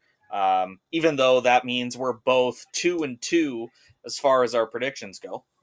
Yeah, there are worse things, I suppose. Like Izzy Dame winning the North American title. Yeah, that would have been a travesty. That would have been an affront against man and God. The only time I've been to Las Vegas was my second year of college, 10 years ago. We were there for the National Association of Broadcasters conference, and I got to meet Freddie Wong. I got to attend a bunch of different sessions and just talking with industry experts. It was really cool. The one thing that I really thought was cool, I was walking into a hotel I can't even remember which one, but as I'm walking up toward the door, um, this black SUV had just pulled into the loop out front. I didn't pay any attention to it other than just making sure I didn't get run over. Um, but as I'm walking through the doors, I'm like, well, I might as well look just to see. And I didn't notice that I was walking in at the same time as Guy Fieri Oh until wow, he had already turned and started walking a different way. Guy Fieri, welcome to Flavortown. Mm-hmm. I think I he had actually. that was the hotel that he had a restaurant in. So Oh, okay, he, okay. yeah. He put one in. There's a. I don't know what they do over there. Scioto Downs. Autumn, what is Scioto Downs? Do they race dogs or horses there? Is it horses? It's horses, isn't it? I think it's horses. I'm pretty sure dog racing's illegal as it should be. But I think they race like horses and maybe like the horses that like pull the little buggy things. Anyway, they also have like, regular casino stuff there. But he opened a restaurant in there and it was a pretty big deal. They were supposed to do like this big like Flavor Town festival in Columbus, but they canceled it. I'm assuming because ticket sales weren't good.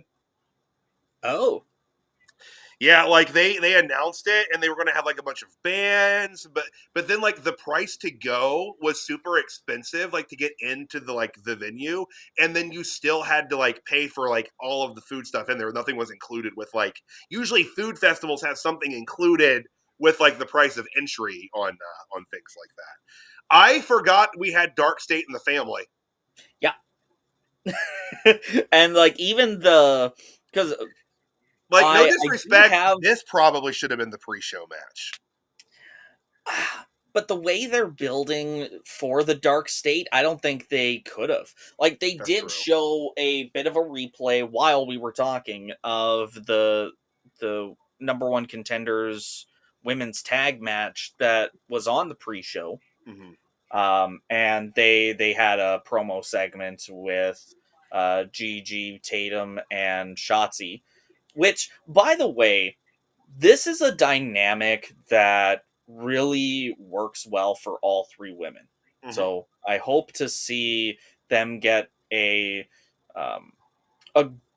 good amount of success with this group that they're running, whether it is they win the women's tag titles or one of them wins the women's title, one of them wins the North Eh, American title. I mean, what about? I mean, they're one of those teams that's benefited a lot from the TNA partnership. They could do. I mean, they've been doing some fun stuff over there as well. There's always Mhm. that's always a route too. And I did hear Gigi mention TNA in their promo. I'm not sure exactly what they're talking about, but That's why one of these days we have to get Matt on with us to do an NXT TNA Super Show. I would love that. God, The did NXT you see Unbreakable?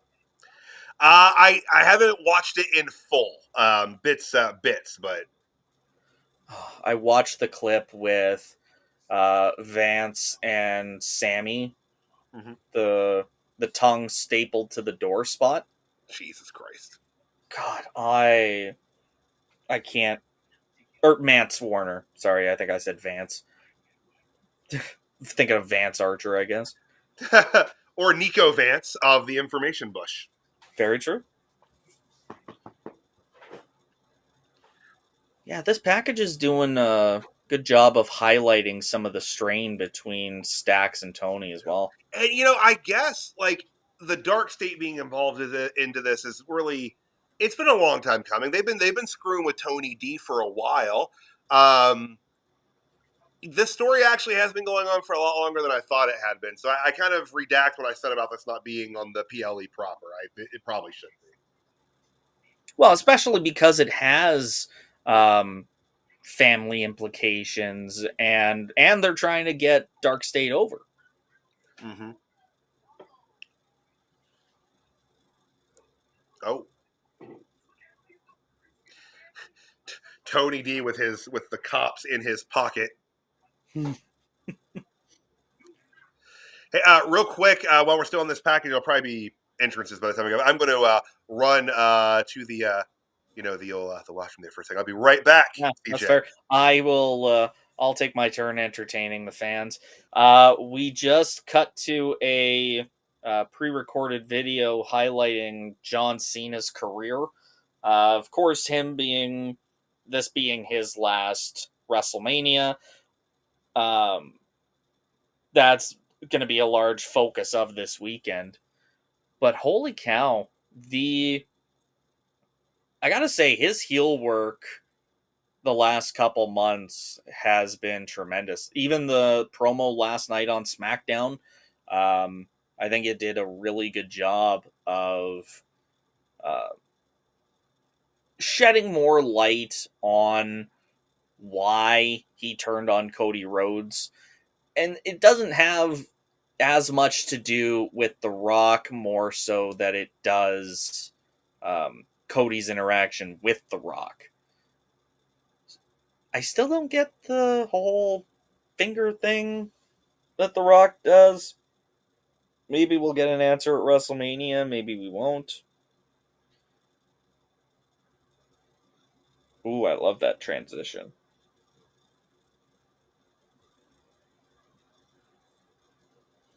They are cutting to Cena's merch with all the fun slogans and like the never give up and rise above hate, and it's changing the slogans to fit his new heel character. It's pretty cool.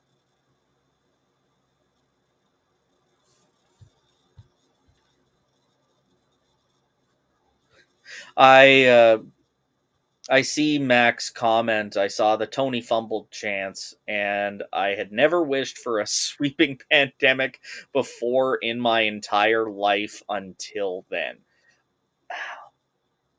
Fans are gonna fan, and I I personally don't do the whole tribalism thing. I think everyone can play well in the sandbox together. Business is business, but the idea that one company is ruining things for the industry just by existing, I don't buy that. So even the Tony fumbled chance, like, I think that there's maybe some truth to that, but like Tyler and I were talking about earlier, um, Shawn didn't want to be there anymore. Ricky didn't want to be there anymore. Ethan didn't want to be there anymore. So can we really hold it against them for wanting to enjoy going to work? Like, I don't understand why there's such distinct and vicious company loyalty on both sides. Um, I think WWE fans go overboard, and I think AEW fans go overboard. But I think the one thing that we can all agree on is TNA is still really cool. All right, the package is over. We have the entrances of the family coming. Tony has blood is thicker than water on the back of his vest that he's wearing. And I feel like the fact that Of course, they blood showed is thicker that than water. it's a more viscous liquid. Like, what worried me was when I'm back, guys. What worried me was when the Dudley boys had that shirt that said "blood is thicker than wood." No, it is not. You Like, have see, a you're solid dead. versus a liquid. Yeah. Bon! Bonnie has returned. Oh, come here. Oh, look, it's Bruno.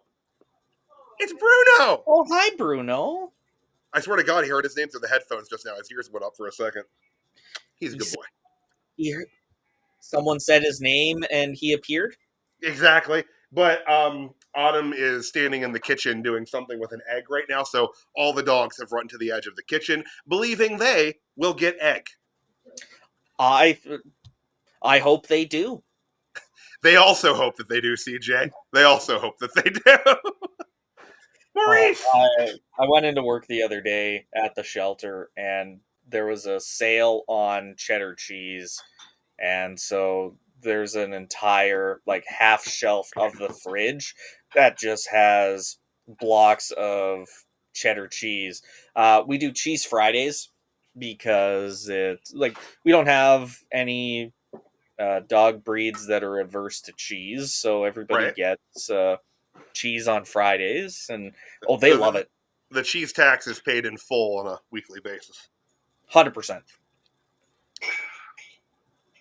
Oh, I ran off there. I got a second cup of coffee, so my apologies to everyone.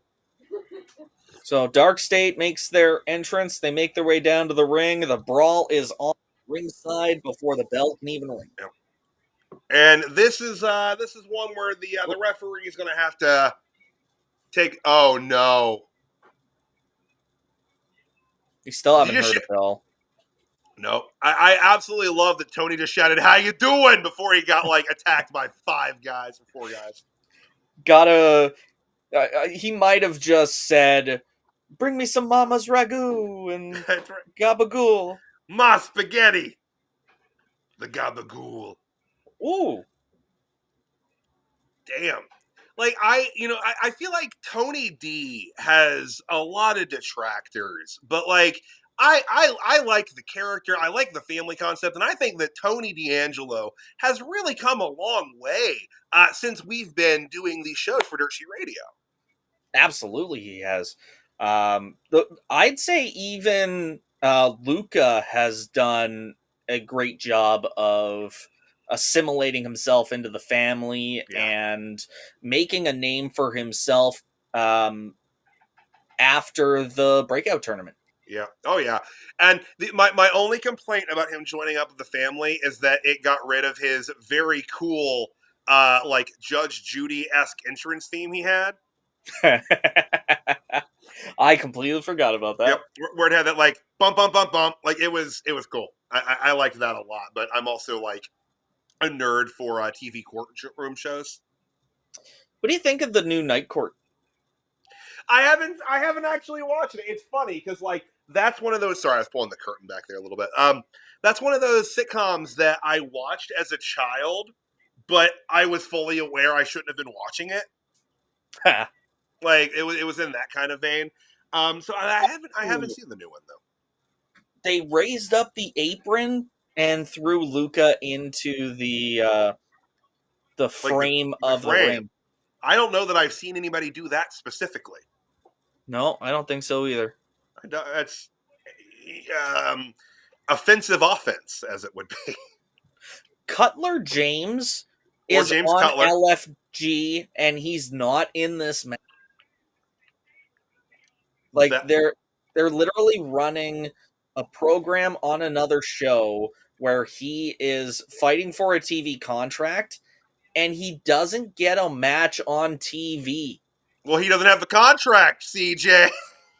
But I mean, like he's already there on TV. That was my. I love LFG, but like that, and I'm a few episodes behind. Unfortunately, I just things have been busy. But like that is one of my issues from Go with it was that like you're all fighting for a contract. It's like you're all signed to NXT. Yeah, like what really is the even if you don't that was a bit my problem with Tough Enough in general. Like, and it was something to what Bubba said on a recent episode. Like, business is business. You essentially need to be able to work with anybody. That was a really good, impressive one arm slam from Luca there. But so even if you don't win Tough Enough, they're still likely to do business with you if they like you. Right. And there's no real stakes.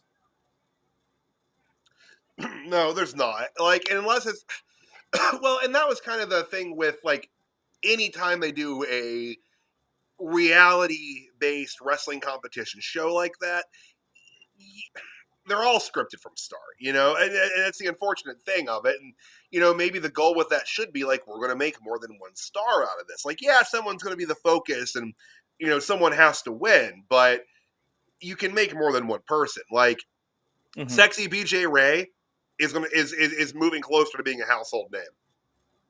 I hope you're wrong about that. BJ Ray could never set foot in a ring again, and I would sleep happily. That's just unfortunate. You better get used to him because he's here and he's here to stay. One thing that I Oh my want to God, point out, Luca! Was that Luca that just went over the barricade? nope, that was Stax. That was Stax? Jeez. Yeah. So, one thing that I wanted to point out, because we've been talking while the match has been going on, there was a point where Stax was on the outside, Cutler James was getting a little too close, Luca needed to tag out. Tony hops off the apron to take care of Cutler so that he doesn't attack Stax. Stax gets back on the apron in the meantime, tags Luca out, and the Don looked irritated by that. Almost like Stax stole his tag.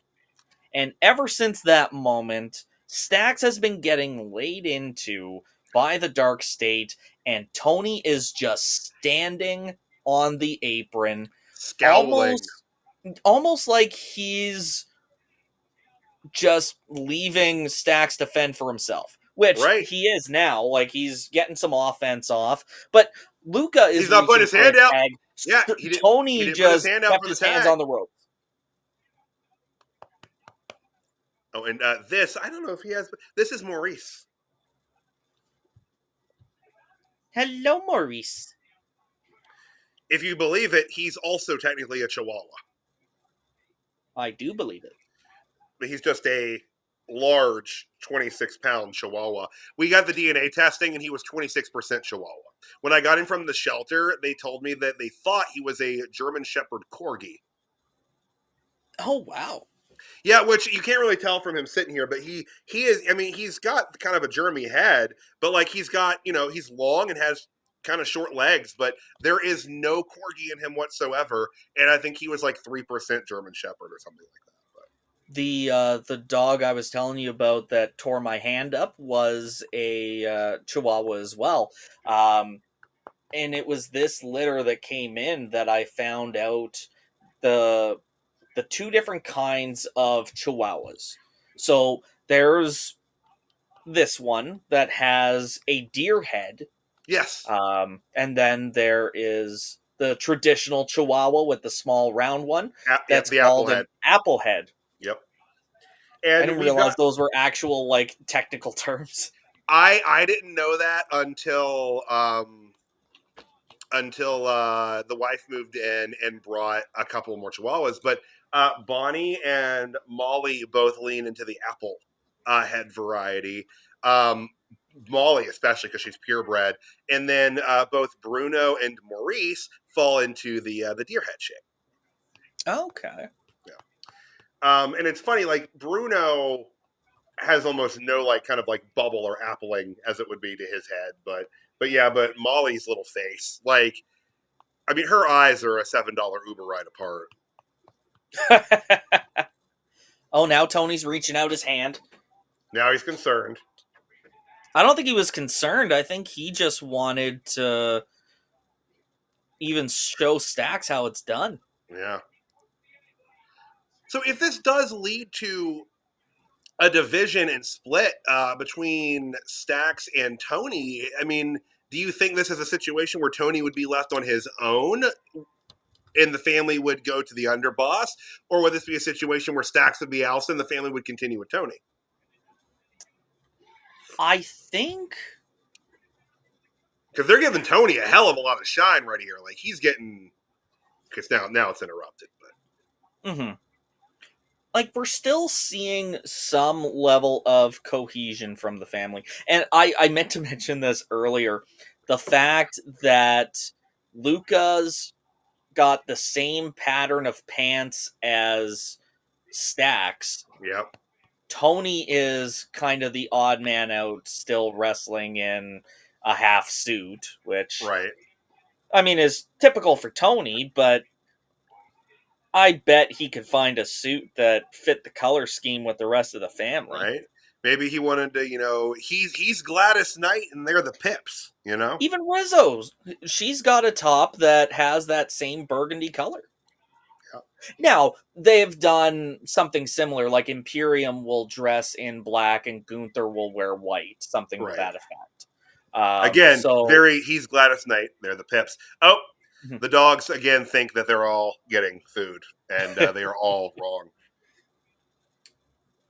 The banking is real.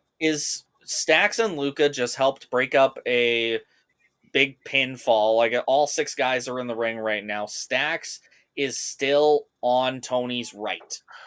Like, he is still supporting the family, standing toe-to-toe in line.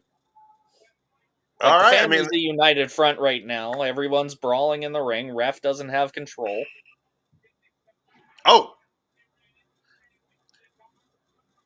I feel like Stax. Would that not be worth a disqualification? Did the ref see it? Oh, wow! Rizzo with the frog splash! Off the top to Cutler James. Don and Stax working together. Nice tandem electric chair. That was close. I feel like we're coming to the end of things here. Molly, what do you think? Stax just told Tony, I got an idea. Oh, it's grabbing the crowbar. Now, this was a point of contention that we had seen when Tony was North American champion as well. Stax wanted him to use the crowbar to... Oh, Stax also has another crowbar. I think Tony has hit the point where he doesn't have that that nature to him anymore. You know what I mean? He wants to do things the right way. He doesn't want to cheat. Mm-hmm. But I think that maybe Stax sees that that's the way it needs to be to get. Oh, that was bad. Was unfortunate. Oh yeah. No. You know now, what? They could use that as the reason why he got his ass speared at least. There was a moment where the contact happened. Like, Stax managed to hit him. Oh. Haven't seen that in a minute. He has done that before, though. Yeah, he has done that before. I think the last time they did that, they were probably in the realm of tag champs. They had the tag belts, right? Yeah. Did the family? Okay, it's been a minute. They beat Chase U. Oh, fudge. Okay. Or I think Chase U beat them, and then they beat Chase U back. Okay, yeah. Man. Referee is ringside dealing with Cutler James and a crowbar. Oh! Stax managed to crack Shugars with the crowbar while the ref was out. Oh. Another fighting about it. Man, Cutler James, not James Cutler. That's hard for me. I don't know why. See, when you joke about it, it just starts to seep into your subconscious more. It's true. It's why I try to limit me using cringy turns of phrase. It's lit or skibbity. Because if I do it jokingly and ironically enough, I just start doing it. Oh no. No. Stax and Tony hugged in the ring, then Tony turned around. And he's watching. He gave the referee the crowbar. He's going to attack him anyways. Oh, no, God, right in the meats of balsa. Huh. Stax just whapped him right in the old gabagool.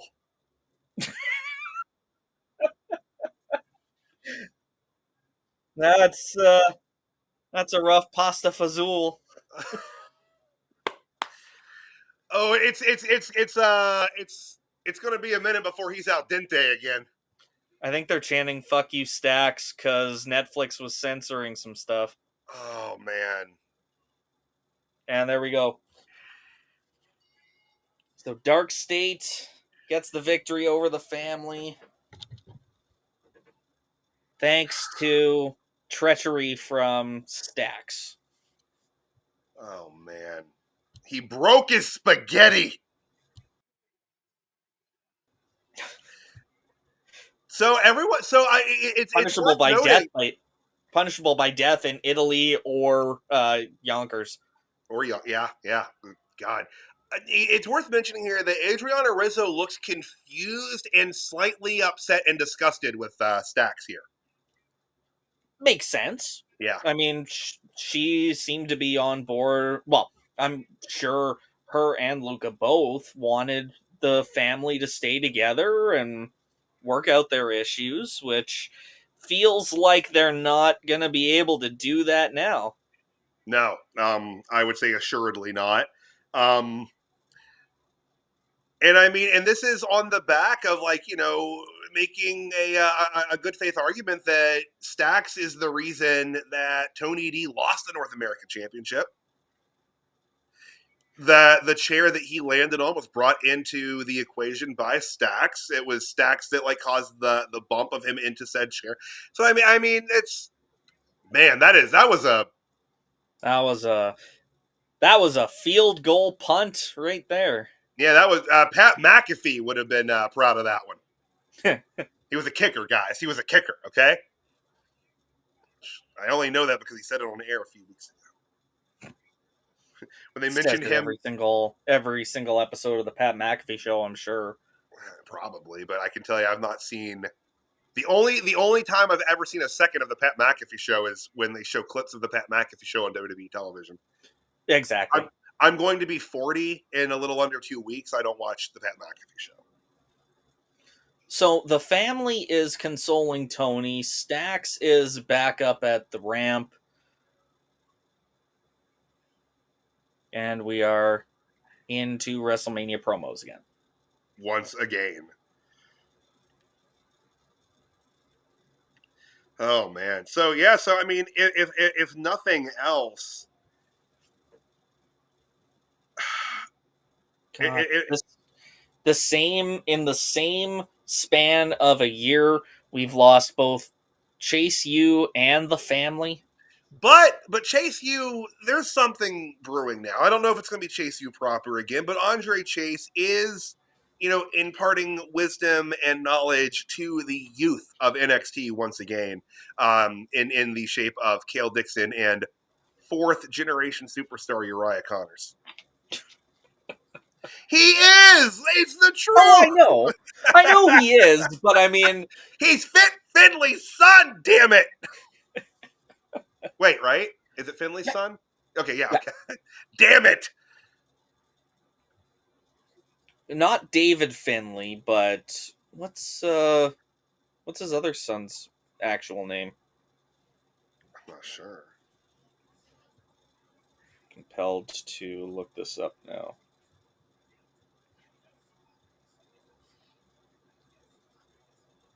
Gabagool is a real thing, right? That's an actual meat, isn't it? Like, Yeah. I feel bad I say that so often. And I'm like, is this inappropriate? Is this insensitive?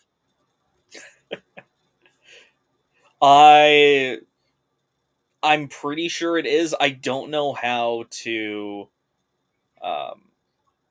define it. Right. Brogan Finley. Ah, okay. That's a strong name too. I like that actually. That's that almost feels like that should have been his last name. Right. Like, damn. Because Uriah, that name to me, and this is just me being older than my years. All I think of is the band Uriah Heep. Oh yeah. And that's again, no one under, probably I'm one of the few people under the age of 60 that would even get that, but I don't know. I don't know much about them other than the reference. On The Simpsons, the hippie that ran the junkyard, it was called Uriah's Heap. That was the name of it. But yes, I remember that. You know. Oh, first promo from the tag champs. Yahoo!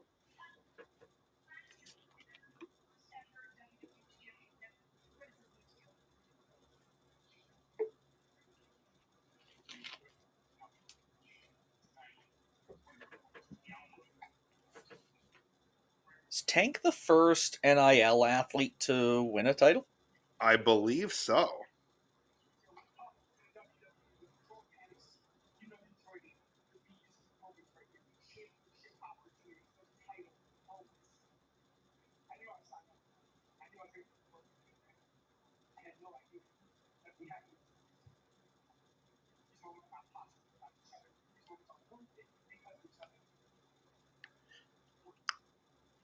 Sorry for the quietness, y'all. We're listening to the first promo. I mean, it means a lot to them. My God, those are some Don Cherry ass suits from Story. Like, Vix has glittery lightning bolts all over it, and Corey's jacket is very floral. Very, very, very reflective. I feel like if you hit them with a bright light, all of the cats in the room would go crazy. They can just use that hanging from the ceiling in place of Pretty Deadly's disco ball. There you go. There you go. By the way, disco ball on the list of Easter things that the 8-year-old is getting. What? Yeah. One of the things that's going to be in her basket is this little disco ball. She likes to talk about having dance parties all the time. She's 8. Okay. Yeah, she has a good time. She's a trip. Like, just it's always colorful and loud. You'd know, like it's why I can't do shows in the days when they're here, because she's always running amok in a fun way, though. Of course. Yeah. So the package is playing right now. The women's Fatal 4-Way is the next match. I'm a little surprised by that. Well, what matches do we have left? It's This and the men's, but world match. I thought that this would have gone on last over the men's. I wonder if it's because they are doing something more with the men's match than they are with the women's. So maybe we are going to see Stephanie retain. And they're saving the big title change for the men's match. Yeah, I could see that for sure, and not just because I'd like to get another point right in my in my column here. Oh, geez. Well, okay, we are 3-2 because we got DarkState and Ricky and Hank and Tank. The multi-person matches we've both gotten wrong. But in different ways, so that's exciting. Yes, very true. I went with option A, you went with option B, and they went with option C.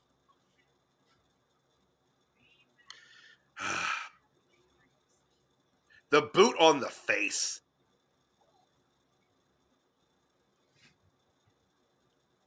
So, what do you make of that? The reporting that came out that the title change of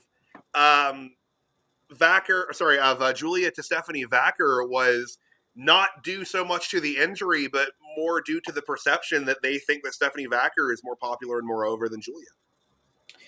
I mean, wrestling at its core is essentially a popularity contest.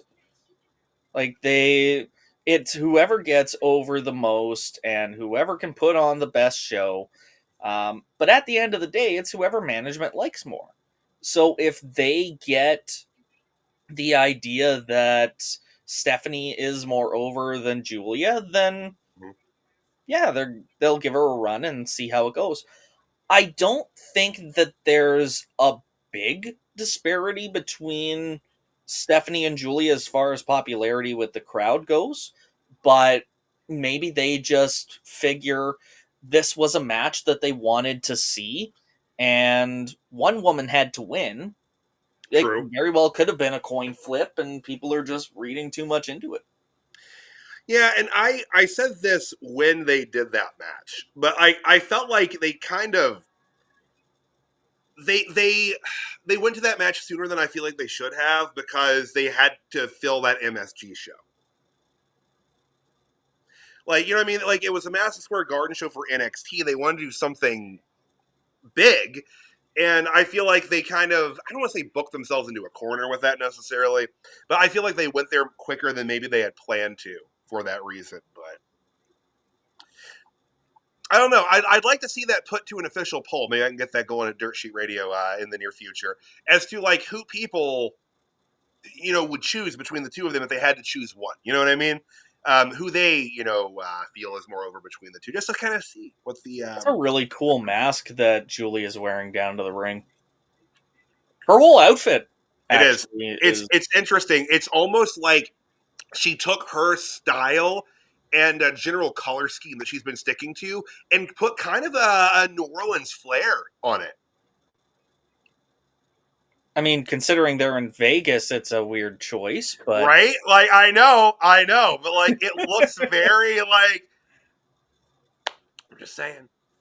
I wonder if like all the silver and gray will just like make the blues pop more in her hair. Maybe. Because now, speaking of Vegas styled attire, at the top of the show, the pre-match, or the pre-show match, which CJ didn't see because they boned the Canucks out of that one. Lash Legend and Jakara Jackson came out wearing like showgirl style attire with the big feathered like headdress and all of that. So someone did do it.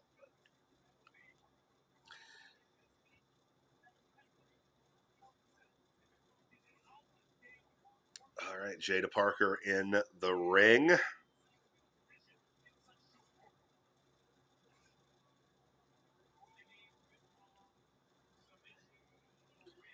And Jordynne Grace. Neutron. Yep. And, you know, good for Jordynne Grace not, you know, getting Def Rebelled because she owns her entrance theme. It really makes me wonder, like, if a wrestler came to WWE with their own produced music, like, if it wasn't someone like a Jordynne Grace or a Cody Rhodes or someone with enough sway to stand up to Def Rebel, would the company be like, nah, you personally are not worth the extra attention. You're gonna get You're getting Def Rebelled. Yeah. Like, the company is putting the resources in here so that you're presented the way we want to present you. Right. Yeah, I mean, I feel like you probably do have to be over a certain perception line to get that kind of treatment. Because, like, I'm sure that a lot like, let's say that like you're someone that wrestles on the indie circuit and you got an agreement with the band to be able to use that song. That's how that works a lot of times. Like, shocker of shocks, there's a lot of rock musicians that are big wrestling fans. Actually, there's a lot of musicians in general that are, but like that happens from time to time, and maybe it would even be a thing where WWE's like, well, we don't want to give free publicity to somebody else either. Like, I don't know. I just wanted to bring Jim Johnston back. I got into it with someone in, I think it was a DSR comment section. Well, not got into it, but I remember saying something to the effect of, you don't necessarily need Jim Johnston. You just need someone who understands the connection between character presentation and good music. And I refuse to believe that out of the 8 billion people in the world, that Jim Johnston is the only person who has that knowledge. No, there's also Jimmy Hart. Well, yeah. But again, like, we're talking like, because like, hey, I always like to bring this up when I can. Jimmy Hart wrote one of the greatest entrance themes of all time, Sexy Boy. Fair enough. Yeah. To this day, it's still one of the greatest. So what they should be doing is bringing back Jim Johnston and bringing Jimmy Hart into their music division to pass on that knowledge and teach people. Yep. You know, WWE sets up all of these sectors to their company. different like marketing departments and things like that. Maybe they need to actually like have a proper music development department. Like Def Rebel just sucks. And I'm sorry, guys, that we say that an awful lot. And if Def Rebel gets tired of hearing it, I guess do better. Like you suck. Like you're like I'm not a very pro AI person, but like I would rather they just use AI to write entrance themes at this point because it would be better. AI looking at the aggregate of professional wrestling would do a better job than Def Rebel. Screw Def Rebel, they shouldn't have this contract. I thought it was coming up. It's not fast enough. Def Rebel is I was hearing that like in January. Def Rebel is to wrestling entrance themes what Kathleen Kennedy was to Star Wars. Shitty and terrible. Yeah, fair enough. Now I'm going to get somebody attacking me for taking a swing at Kathleen Kennedy. There's a reason she's not. What Amy Pascal was to the Spider-Man movies at Sony. There you go. Maybe that's a little friendlier of a. But somewhere also, though, I'm taking a swing at Kathleen Kennedy while John is in Japan for Star Wars celebration. He is writing an angry tweet right now. I don't know. He might not like Kathleen Kennedy either. Oh yeah, no, but I mean like not anger at you, just like at Kathleen Kennedy. Like just rebubbling old feelings that he thought were dead and buried. Right, exactly.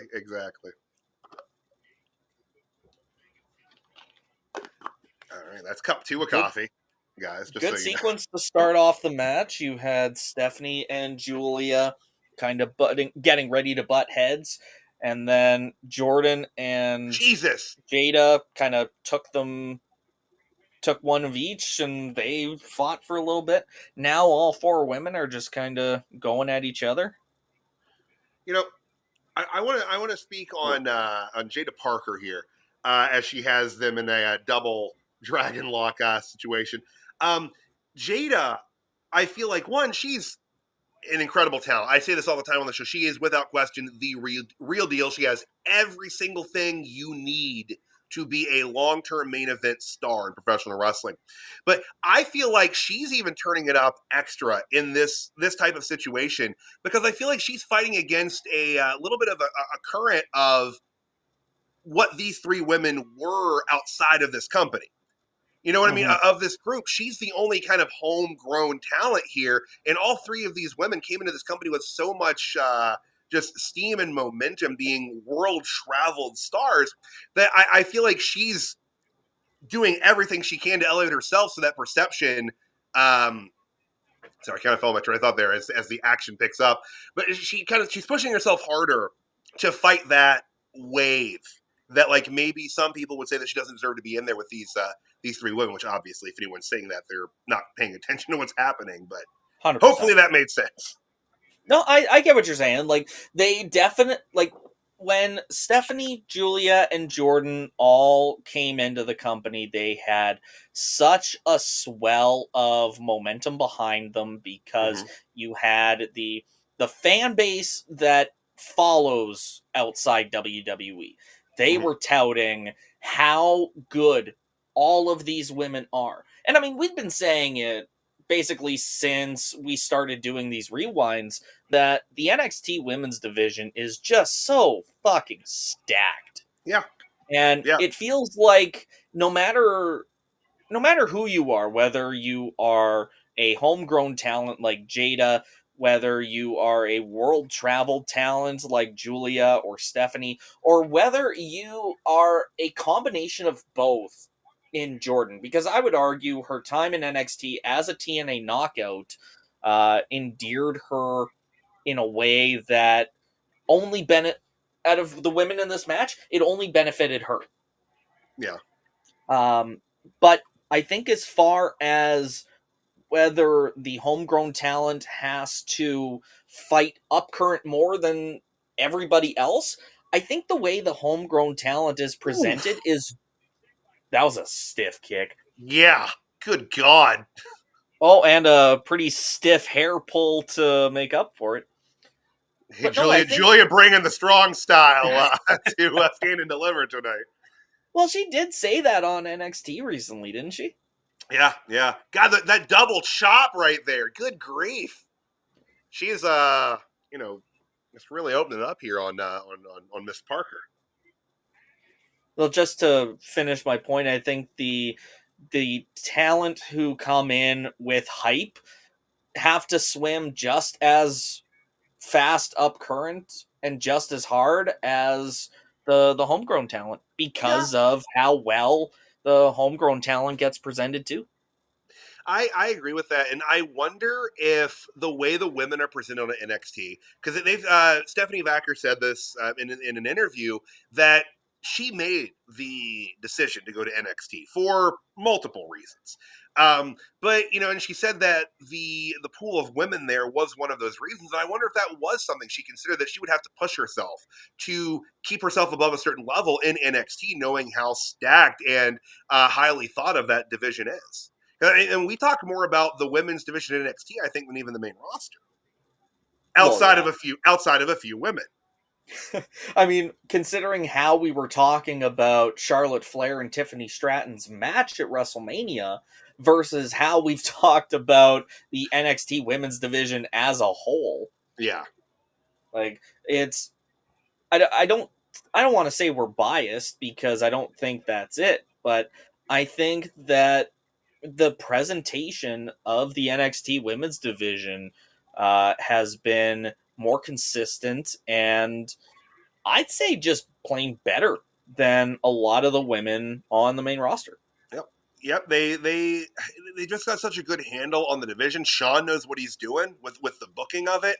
And this is kind of just a little aside on the pre-show. Ava said that this is the first instance of a stand and deliver having Oh, more women on the card than men. big superplex top rope move here. Jordynne has Julia and Stephanie on a shoulder each, and Double wow. blockbuster off the shoulders. Wow.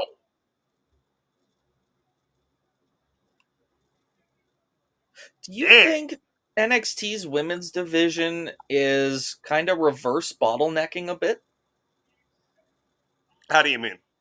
Well, I mean, in a bottleneck situation, there's less room at the top and, So a you're lot saying more. it's Like, a narrower path to get in, but once they're in, there's a lot of space to move around and play.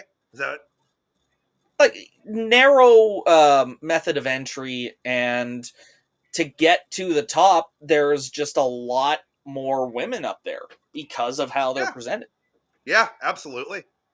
Oh, Booker. Oh no, Booker's gonna be so mad at Jordynne Grace now. For interrupting his What do they even call that move? Saturday afternoon orgasm. I don't know. Oh yeah, man. God, I I know I say it pretty much every time we do a rewind, but they got to get Booker off commentary. I'm telling you though, man. Like the youth, they like Booker. I don't get it. I I don't don't see it. either, but I don't get a lot of things that they do. Skibbity Ohio Riz. Oh my Wow. god, that what? So was that a Northern Lights suplex because of the German? Is that what a German I Northern Lights? I think so. Wow. Yeah. Yeah, yeah. So Jada hit the Northern Light suplex as she was getting German. That is international. Wow. Stephanie's the only one who's in a good spot right now because of that. This referee he's got to be winded at this point. With how I am. much he's got to run around the ring. Yeah, like I mean, I am, and I'm sitting on the couch. God, he looks like Carl Anderson. Okay, for half a second, I thought it was. Hey, Nunzio refed for a while True. until like everyone started chanting Nunzio at him every time he was refing. They're like, oh shit. Mac, There's a dude my with guy. a Nexus shirt. Yes, I saw that earlier. Oh man. Mac just commented, Booker fucking sucks on commentary. Yes. I have been enjoying him on LFG. Well, to an extent. I get that out of here. I think that he's definitely biased for his own team more than any of the other judges. Booker is or Bubba is a close second, Mm-hmm. but Booker almost takes it personally when his team doesn't get any points.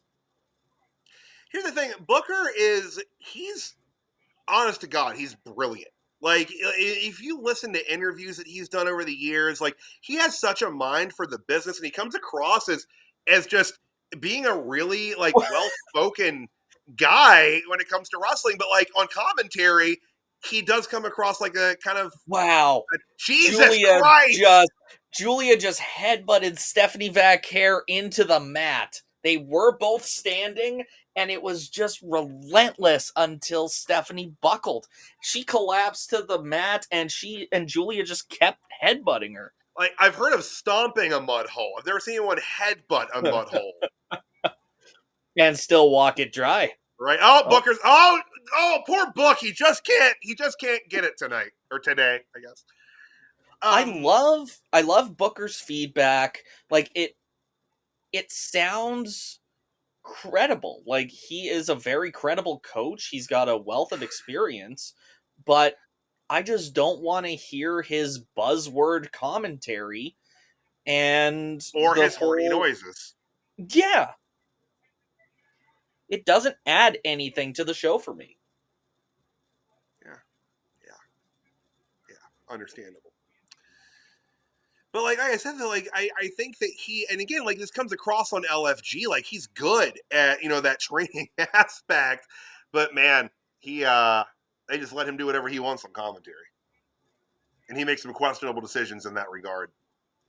I feel bad for Vic. Like, I hear him struggling to get Booker to focus, or just, okay. Oh, damn.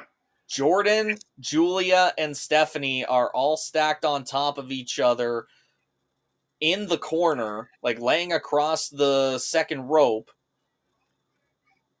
Rear window. And Booker got to shout on that one, son. Mm-hmm. Oh, man. This match has been absolutely wild. As it should be. Oh, yeah. Oh. Well, I mean, and really, there's probably a bit of motivation in here. Put us, second to last. Okay. Here's what happens. Because I will say this, and they're 100% capable of it, but I do think that after this, and we're not even done here, Trick, Oba, and Javon are going to have some heavy lifting to do. And I think if anybody is capable of doing it, it's those three guys. Yeah, absolutely. But holy crap, this has just been these multi-woman spots. So Julia has a submission on Jaida. Stephanie has a submission on Jordynne, all while Jaida and Jordynne are... She was going for some sort of something. Yeah. What are they going for here? If Jaida looked like she was reaching out for Jordynne's hand. Oh! Drop Julia on top of Jordynne.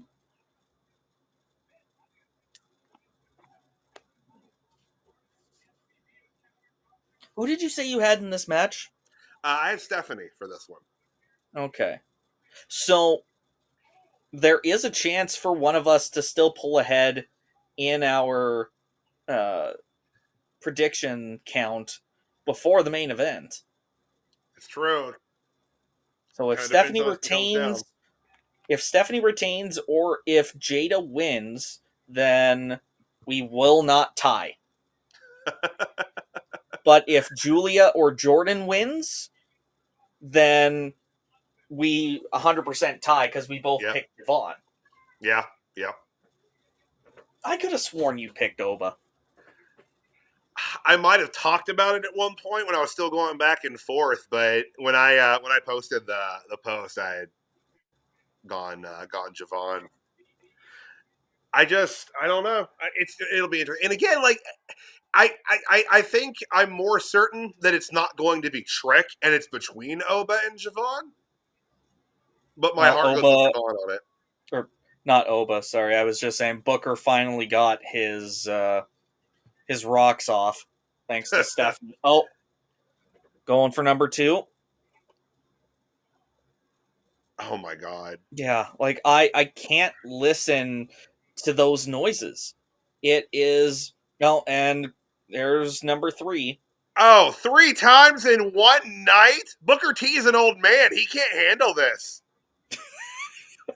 I never want to hear those words come out of your mouth in that order ever again. Shucky ducky. No. I will shuck your duck back where it came from. Oh, hi, Maurice. We talking Booker T over here? Yeah. Maurice is probably a Booker T fan. Going way back to the Harlem Heat days.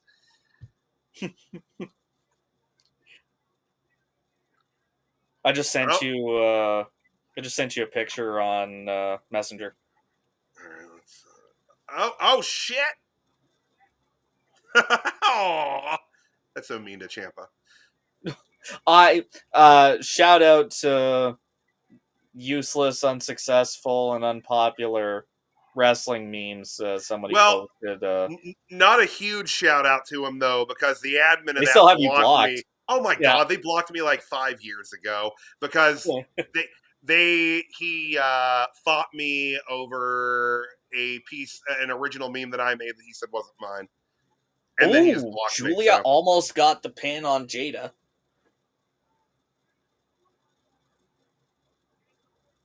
Oof.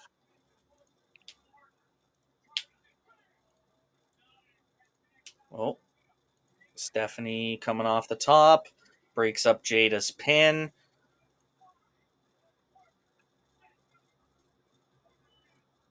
We might be coming to the end here.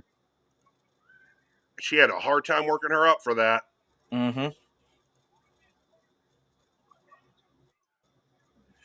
Well, you kind of called it from the match order though once they determined that. And by the way, well, because you said that when they placed the match here, you said that you felt that increased Stephanie's odds of retaining. Well, that's true. And by the way, folks, this is the meme in question. Like, it is a striking difference. Yeah. And yeah. You can't. Well, he's older now, but it's not that much. Yeah. But I mean, you can't tell me that he couldn't have just gotten a patch of it shaved off for the stitches. That might have looked more unusual. Yeah. I hope that they really turn it into a big deal on SmackDown. They should. Like, that should be like so much of his anger and vitriol should be coming from that at this point. Like, that's... He shaves his beard and he mellowed out. He's like, oh, God. That's where all the anger came from, you know? He's apologizing to the Guns for taking the titles off him. I'm so sorry, guys. I don't know what I was thinking. It was the beard. It wasn't me.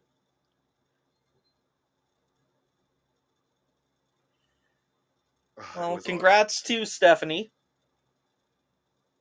It was a fantastic match, too. Like I said, the guys have some pretty big shoes to fill here. Why is The Undertaker fighting a giant fish? Because Fortnite. Fortnite's a wild world, I guess. I never really got into Fortnite. Yeah, I think that was a little after my time in that realm of gaming. Well, Undertaker and Cody Rhodes are coming to Fortnite.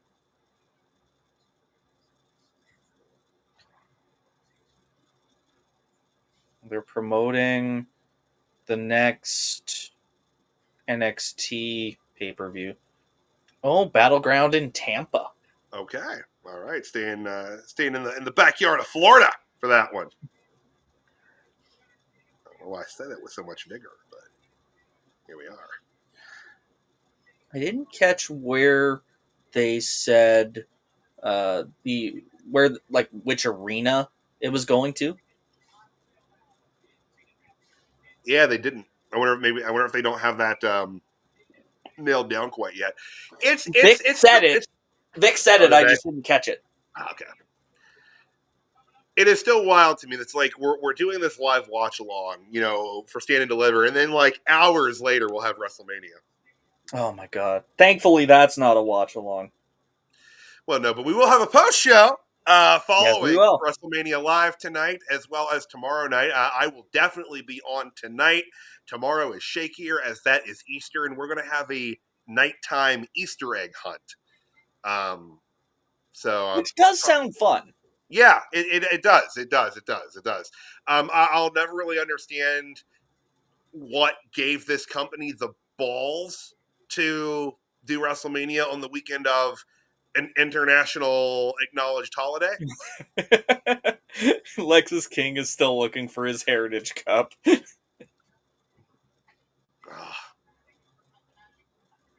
He's just yelling at like everybody backstage about this.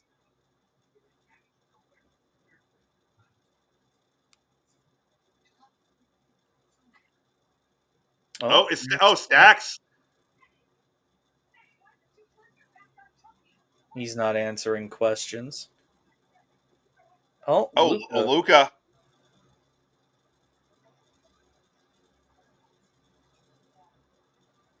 Oh. Okay.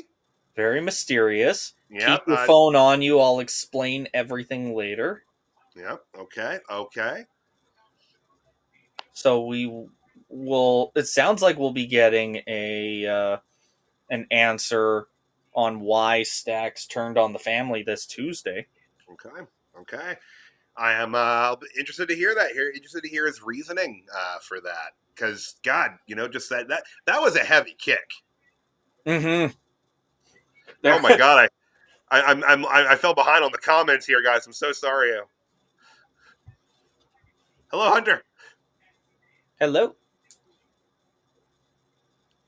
Wait, who are we talking about looking like Popeye? Who looked like Popeye?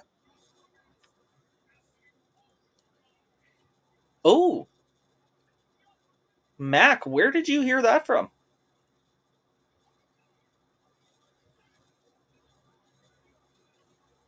That's breaking. If that what?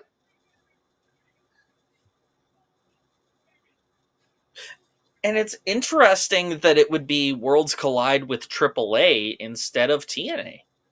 Like, that has been the definitive partnership for NXT. We fantasy booked a Worlds Collide card. We did.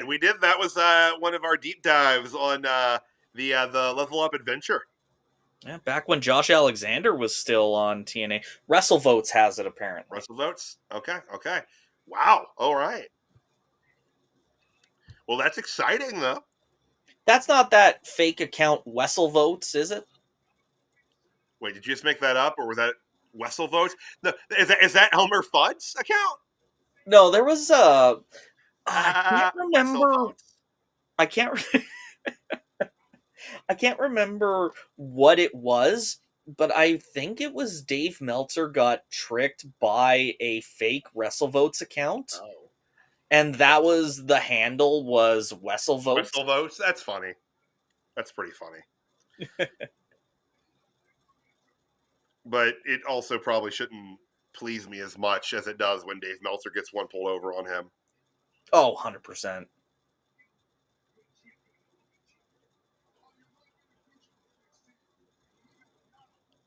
Oh, Uncle Dave. So main event time.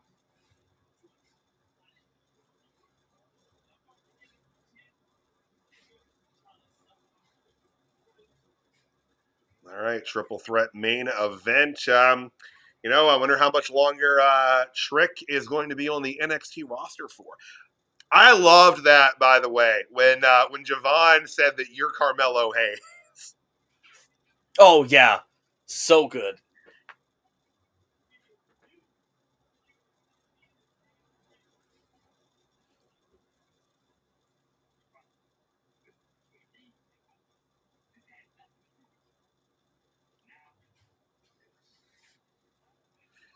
And actually, but I'm going to run to the restroom real quick while this breaks going. This is what happens when I drink 2 cups of coffee, guys. This is the joy of live radio. I will be right back.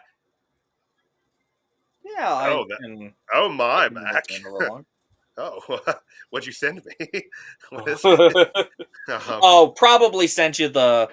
Yeah, just I'm the sure it. actual I'm post. sure it is. I'm sure it is. Oh, Yeah. okay. It is. It's not Wessel votes. It's Russell. All right. I will be right back, guys. Again, I wish we had that hold music, but I'll. We'll talk to John about it when he gets back from Japan. There we go. Exactly. I'll be right back.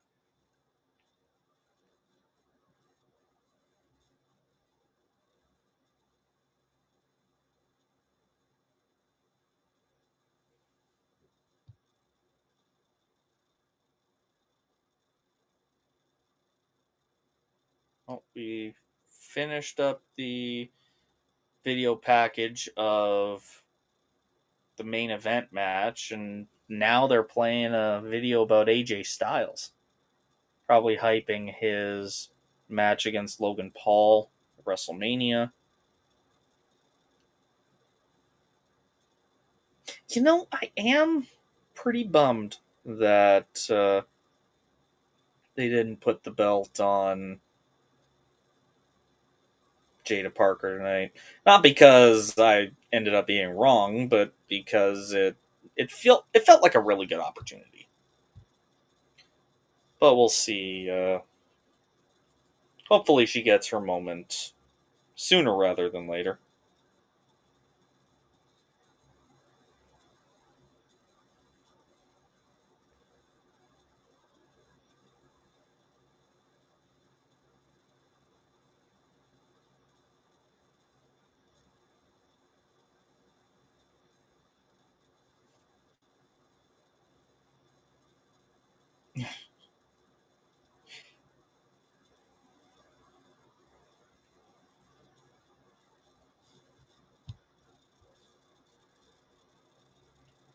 Yeah, now they're talking about Logan Paul.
Oh, Max sent it to me as well. Thank you, because I was trying to comb Twitter for it.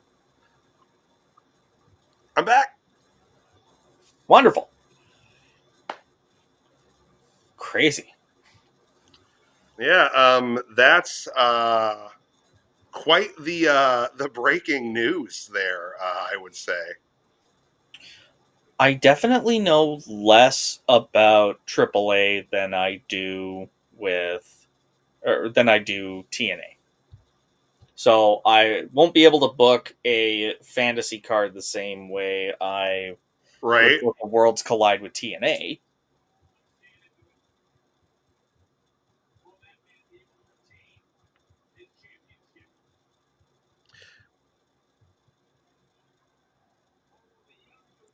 But that was broke through Wrestle Votes.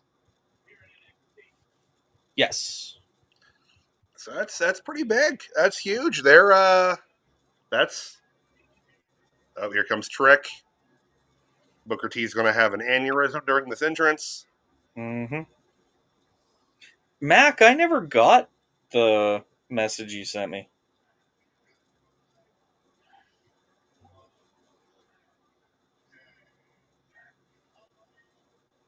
Weird.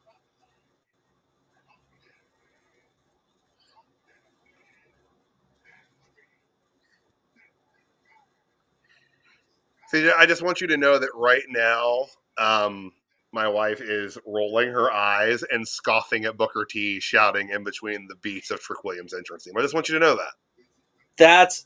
That's essentially what I do too. Yeah. Like I don't have the time or patience for it. The peaking at 125 decibels?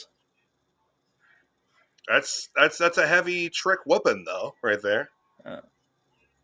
Well, I was just trying to determine if it went any higher than 125. Oh, well, They maybe it did. doesn't. They did use it during um, Ricky Saints' entrance. I almost called him Ricky Starks. And he peaked at, I think, 105. Okay. I'll see. I think, oh, man, that's my pick there. Your pick as well. We're pulling for the young OG tonight. Here's the thing: I'm not going to be disappointed if he doesn't win it. Like, I think that's definitely in his future. It's just, Oh, yeah. I think this crowd would be super into it tonight, or again this afternoon. It all means the same thing in the end. It does. But yeah, I'm really pulling for Javon. I would not be disappointed in seeing a heel Trick NXT champion, and I wouldn't be sad to see Femi's dominant reign continue. Yeah. Like, he has put on some high level bangers during this reign. He's done absolutely. A tremendous job as champion. Well, and I've got the volume down a little bit lower than normal, so don't want to catch a copyright strike, but I'm sure John appreciates that. I'm sure he does. But Oba, to my knowledge, has not lost a triple threat match. Oba hasn't lost a match, I don't think. Well, he lost the North American title. Oh, yeah. Okay. Other than that one. But otherwise, yeah. But I don't think for certain he's never lost a triple threat. A lot of his defenses have been triple threats. I'm just checking out Cage Match to see if he's got a win-loss record on his profile. I'd probably have to go through. I mean, granted, he's only had 71, according to Cage Match. And again, some of these are house shows and Level Up. He lost to Javier Bernal on an episode of Level Up. Does that count? No. I mean, it's official, I guess, but you comfy there, Maury? So as far as NXT television, I'm going to have to do some math here. I'm sorry, you're going to do some what? Some math. Oh, okay. I heard a different vowel in there. Thought we were going to start to be Breaking Bad here on the DSR cast. We're not spreading myths. There we go. Oh, main event time. Breakout title first round. He had a dark match. Dark match for Halloween Havoc doesn't count. Was that well? It wasn't aired. I don't know. Yeah, he had a match at Spring Breakin' in 2023 pre-breakout tournament. Really? Do you remember that? No, I do not. I do not at all. I don't remember seeing or hearing his name before the breakout tournament. He had a match against Oro Menza. What was the date on that?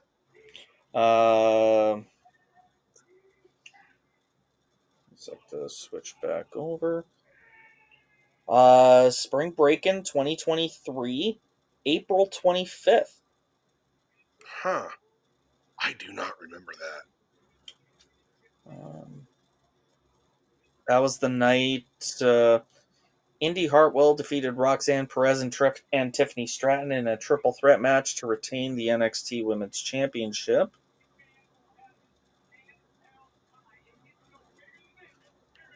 Yeah, that was 7 matches, and it was 6th on the card. That was the same event. Josh Briggs and Fallon Henley beat Brooks Jensen and Kiana James in a mixed tag match. If you remember that storyline. See, now, weirdly enough, I remember that.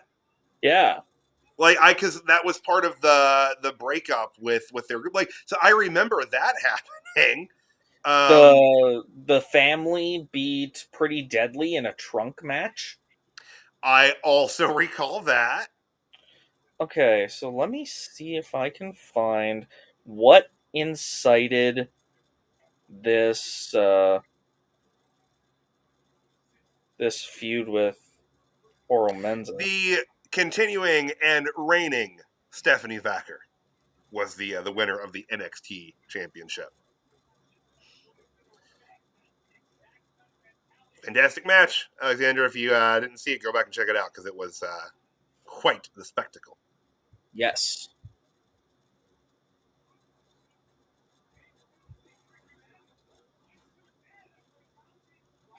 Man, this match is going pretty high throttle right off the rip here, which is kind of what you'd expect. There's gonna be a lot. Oh man, that was really well set up. Mm-hmm. Good Lord. I want to know what Javon Evans's vertical leap from a standing position is. Good question. Because it's got to be up there. I remember in his youthful prime. No, I mean again, I'm not saying that he's not an outstanding, phenomenal athlete now in AJ Styles, but in AJ's youthful prime, he was able from a standing position to jump onto the top of a dumpster. So I mean that's I would wonder if it would rival that. Oh man, Oba got them both up for the double Samoan drop. Shaking the ropes like the Warrior, but with way more talent. Yeah, I can't see anything from this event that indicates why Oba Femi was taking on Oro Menza. Yeah, I have no recollection of that match whatsoever. None. Oh, starting on the April 4th episode of NXT, video packages aired that hyped the NXT debut of a new wrestler named Oba Femi. On the April 18th episode, it was announced that Femi would make his NXT debut at Spring Breakin'.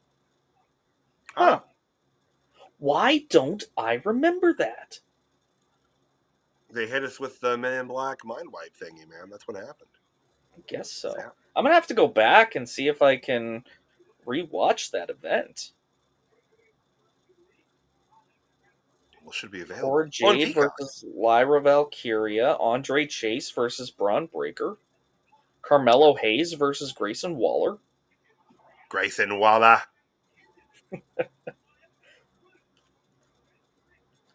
That is currently ongoing. I got so caught up in this Oba Femi Spring Breakin' thing that I've barely been watching this match. which feels like I need to go straight to jail.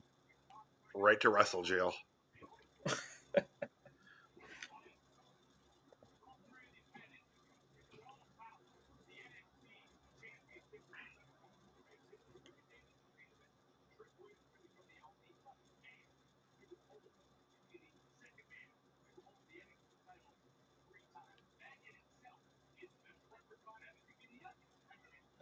So they just said on commentary, Trick has the opportunity to become the second ever 3-time NXT champion. Oh, Oh, that was slick. interesting. Was not expecting that reversal.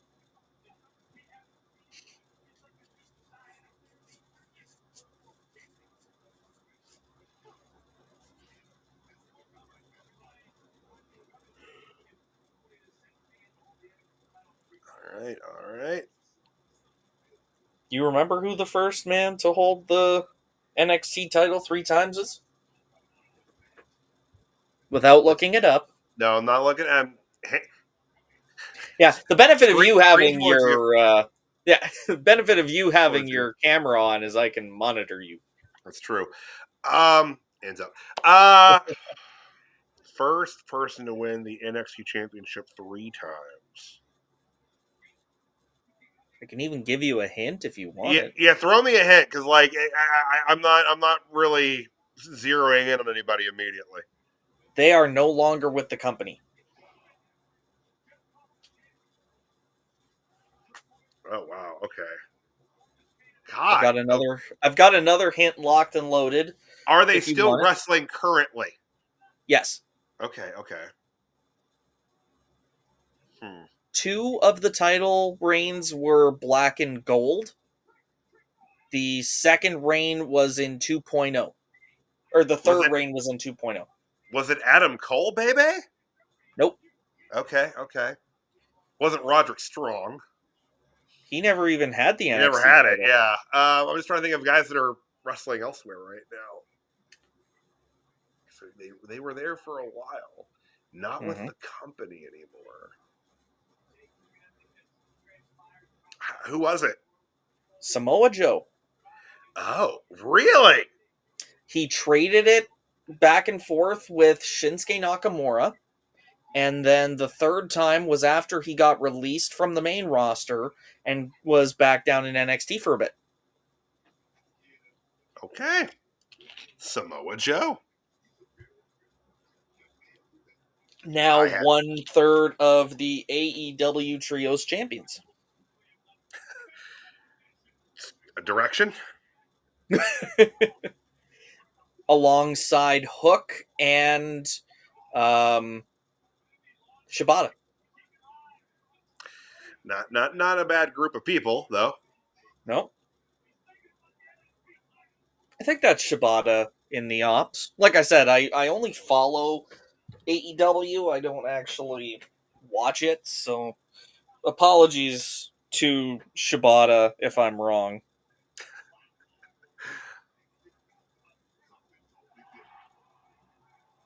Yeah, Katsuyori Shibata. Oh, but it's not Hook, it's Hobbs. Fuck. Oh. Powerhouse Hobbs. Who has one of my favorite pieces of merch that I could not ever wear. He has a T-shirt that reads "Big, Black, and Jacked," and I couldn't pull that one off, guys. I would only be able to pull it off if I had like a big black vehicle, like car jack. That was jacked up. Yeah, there you go. Yeah. Oh God. Yeah, that's just how we describe my car getting a tire change. It's Big Black and Jack, guys. That's how it goes. Oh God. Oh, Javon taking everybody down there. I'm gonna say that if Javon does win the title tonight, he's got Randy Orton to thank. Yeah. Like, he looked so good in that match.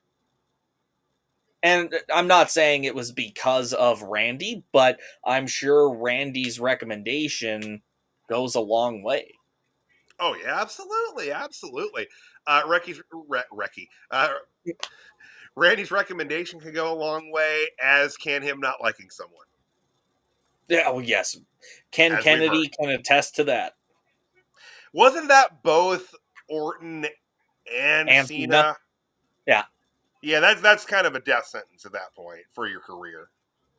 Well, in the company anyway, because if neither one of your top star and who was basically 1B in at that time were both like no.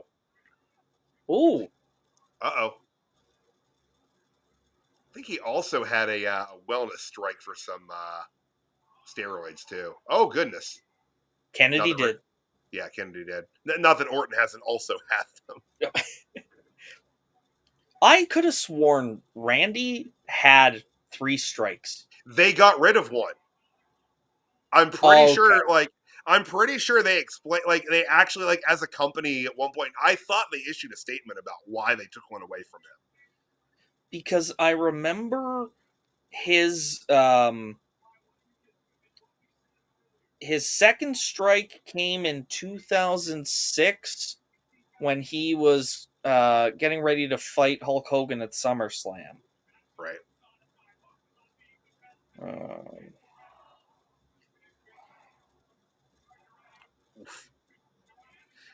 I'll say this: the action is very well choreographed here. Like, in terms of the placement of everyone making sense. Like, not a lot of this, and same thing with the women's fatal 4-way. There weren't a lot of spots in that seemed like really overproduced. You know what I mean? They all kind of had a logical flow. Fair.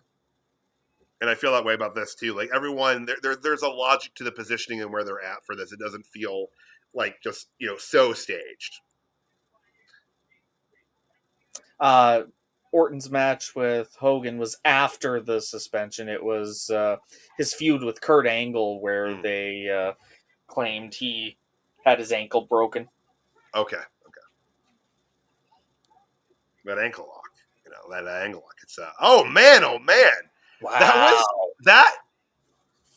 That was like a Trouble in Paradise with an extra rotation, so he caught the back of his heel instead of the front of his foot.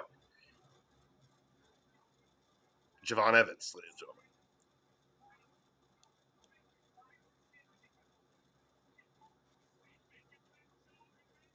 and gentlemen. Javon Evans, the wrestler that made me ask, whatever happened to ACH? Oh, we know what happened to ACH. Yeah. Ooh! Nice A reversal. cutter out of the choke slam. Fantastic. Kick out. Makes sense. All right. Not Javon's time yet. All the dogs are looking at me now like, why are you getting so amped up? Oh. Uh-oh. Oh, man. And again. Wow!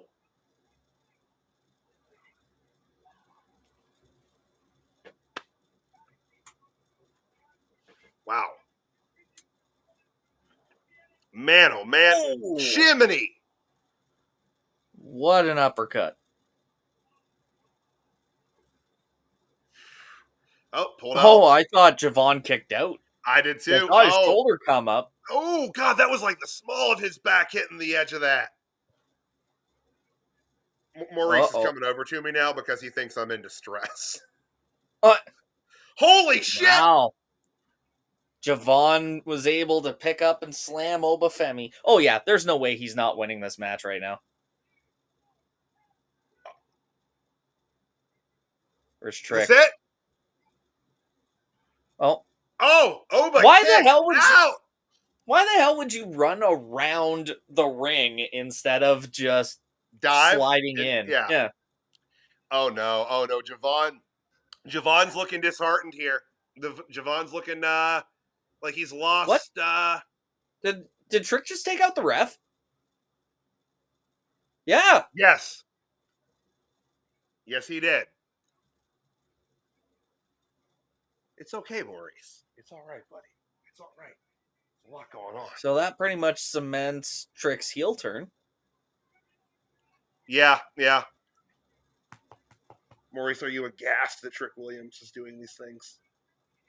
Aghast. Aghast!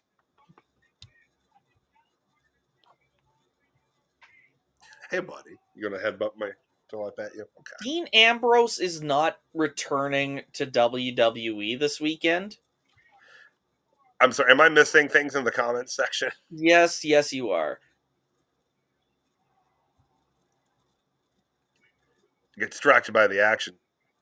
No. Distraction from the action. Unless they've gotten another wrestler to portray Dean Ambrose. Like they did with They recast Dean Ambrose. Oh my god. Oh, it's Simon Dean. It's Simon Dean Ambrose. The Dean machine is back. You need to apologize.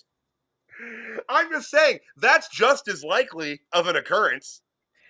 All right, fair enough. I see where you're coming from now. Actually, I'd say it's in higher likelihood. All right, here we go. Trick shot. Damn, what a trick shot. Ref is still out, so he's not getting the pin. Vic Joseph was... and now I was like, the hell you do? Oh my god! The referee just kicked Oba Femi! And Oba back in. Okay, but here's the thing. In pro wrestling, I've never quite understood how a wrestler landing on top of them breaks the pinfall. I think it's any contact to either person just negates the pinfall attempt. I understand why they do it that way, but it's like his shoulders were still down. Yeah, I see what you're saying. But then you'd have both guys technically on top of the one person, so who's really the winner? Yeah. Clearly, Maurice is very confused by why this is the way it is. Well, Maurice, because professional wrestling is a scripted athletic display, and he doesn't. Oh shoot! I'm sorry. My ears are huge. I heard it out. He's a good dog. He's been watching wrestling with me for a long time. Oh, okay. You coming onto the lap again? You're kind of a big dog for that, Mo. Oh, wait. Oh, another trick shot. Oh, poor Javon. And powerbomb, pop-up powerbomb onto Javon. Oh, man. And that's Javon going to reverse one more time? No. That's it. That's it. Wow. Hell of a match. Oba Femi's dominant reign continues. Definitively. Damn. Hell of a match, though. Oh, absolutely. I was wrong in the outcome. So I went 3 for 7. Which means I was 4 for 7 then, right? Okay. Yeah, we didn't do too hot, CJ. No. I would honestly question, if I were someone that watches us talk about this, I'd be like, do these guys watch this show? Do these guys actually have any idea what they're talking about, or are they just talking out their ass? A little column A, a little column B,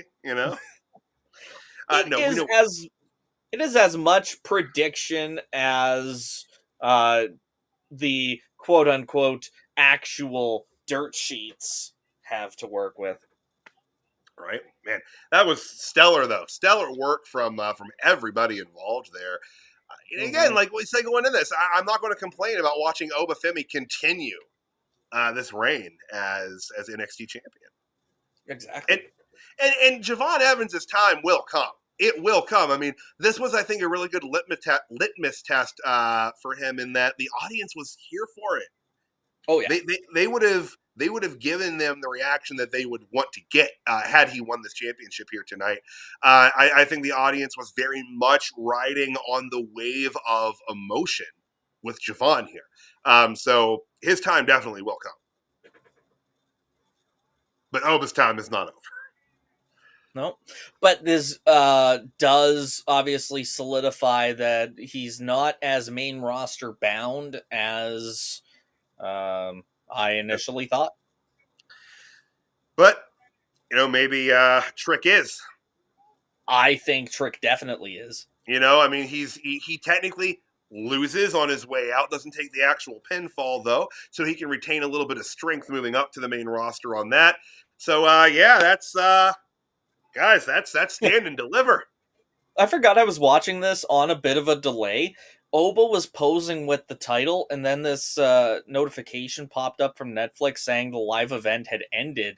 And I was like, bitch, it's still clearly going on. I'm watching it right now. Yeah. No, I forgot I wasn't quite as live as I could have been. Man. Fantastic. Hell of an event. Fantastic show. Yeah, guys. We appreciate y'all tuning in live with us here. Looks like they're moving into the post show proceedings on Peacock here. But Absolutely nothing on Netflix. It said live event had ended, and it was ready to autoplay the this past Tuesday's episode of NXT. Wow, that's you're getting the short end of the stick up there in Canada right now, man. That's no good. I'm sure I could hop on to WWE's YouTube channel and watch it that way too. And you know what? Maybe I will do that anyways. Yeah, but guys, normally I'd hit you with all of the normal show closing stuff and the music, but being that this is a little bit different of an event, I'm not going to hit you with all that and give you the whole rundown. But I will say that Dirt Sheet Radio will be live again later tonight, right after WrestleMania goes off the air. So please tune in live for that tonight. And we'll be also doing that tomorrow evening. CJ won't be there tomorrow evening, and I might not be, like I said, with everything going on with Easter, but we'll both be there tonight. I might, I think I get off work before the main event will be over. Okay. So even if I just hop on for talking about the main event, I may just do that. Right on. Well, guys, again, thank you all. Are we not doing Jobber and Megastar? Should we? Do you want to really quickly? I feel like it's appropriate. Okay. All right. Well, CJ, since you're leading the charge on that, let me get the banner up here real quick. Who do you have? I think as far as Jobber of the night, again, there's not really anybody that doesn't fit the stereotypical definition of a jobber. So I think I just got to go with Izzy Dame. The fact that she was kind of the odd woman out in that match as far as credible contenders is glaring.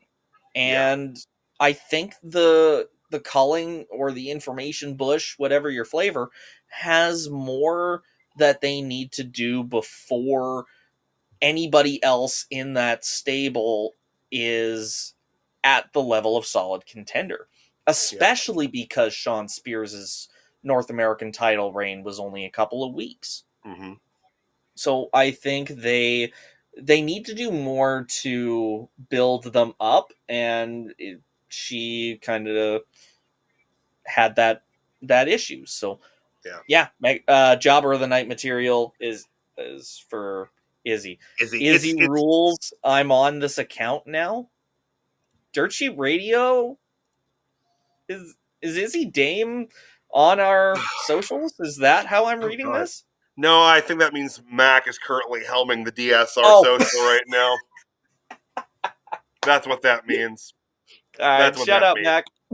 Yeah, it's really hard to argue with that from the logical standpoint on it, and I won't. But I'll take a kayfabe one, and that's going to be the team of Cora Jade and Roxanne Perez.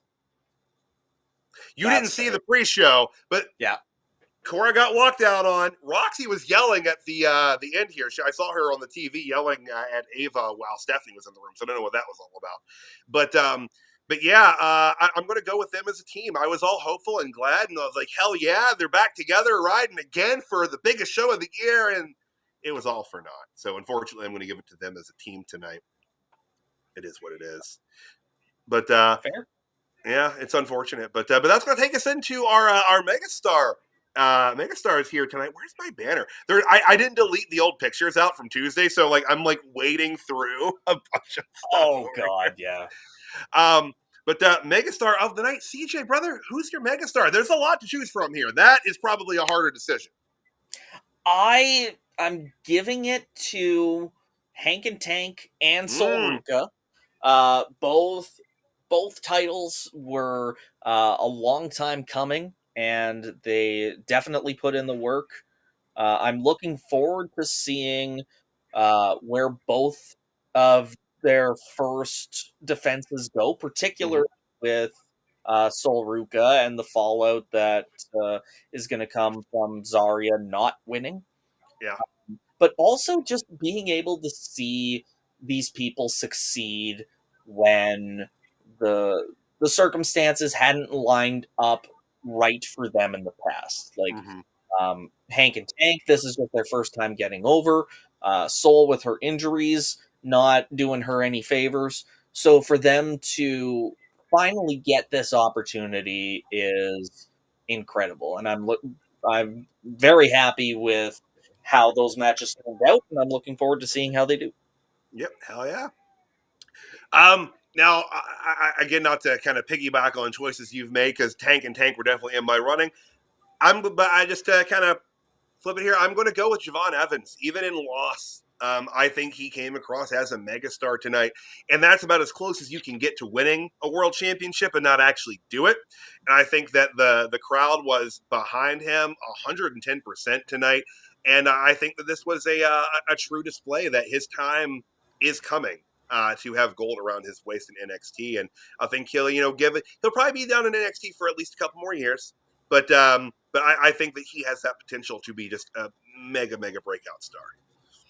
I would have liked to see Trick take the pin, just do the job on your way out. It's that old school mentality. Fraxium didn't break up, so nothing to be too upset about. Like it's coming. Yeah. I think they're gonna at least break up on the main roster. But yeah, I think they he did a tremendous job. Trick did in this match. I think he still should have taken the pin, unless they're going to use that to further the rivalry between Oba and Javon. Right. Which they very well could. It's hi Bonnie. It's hard to say though, but yeah, they've got a lot. I'd like to see them tell at least some stories with them on the main roster. That with Fraxium, I think that they've got a lot of. Yes, indeed, he is. Like, Javon is bouncy, but yeah, guys, that's hell of a show. If by chance you weren't actually watching NXT Stand and Deliver and just listening to us as it was live, go back and watch it. Do yourself a favor. But yeah, we do appreciate you guys hanging out with us and watching this as it all occurred live. And CJ, I'd say tell them where they're going to see you next, but they already know it's tonight. Yeah, and I mean, same deal for you. I'm looking forward to getting to talk WrestleMania. This, and I said it at the top. Oh God. Hopefully not by the time Worlds Collide rolls around. Let's hope not. Not. I really hope that he goes to prison for something. Yeah, just something to incapacitate him. I don't want to say that I hope he gets injured, because that's never mean. A good omen. But yeah, I mean, just maybe no show a few events, piss off AAA, get the title taken off you, or piss off Triple H, and he can demand that. That's oh my God! Stop ruining this. They announced it a coffee ago. Like, do you want me to be excited about this or not? You All right, you know what? are. Before Mac pisses in my Cheerios anymore, we're gonna He's get this doing off me the a heck. air. He's doing me a hecking conflict right now, Yeah, and I heck don't of a appreciate it. No. But before he can say any more things that makes me less excited about this, let's go. But guys, we do appreciate you guys tuning in live, and you know what? I will give a little bit of music on the way out here, just because otherwise it just doesn't seem right. But oh, wrong one though. This one. There we go. But guys, thank you again so much. So After I don't know. WrestleMania. I didn't know if anybody else could hear you. Your mic cut out. So I was can you trying to hear me jump now? in and being like, I'm sure Tyler's saying thank you for watching. We are. Thank you for what I said. It's when I start the music, it cuts my mic for a second. I don't know why. Evie Mucks, that's why. But guys, thank you so much. We will all be back live tonight after WrestleMania. We'll see you then, WrestleMania. WrestleMania season.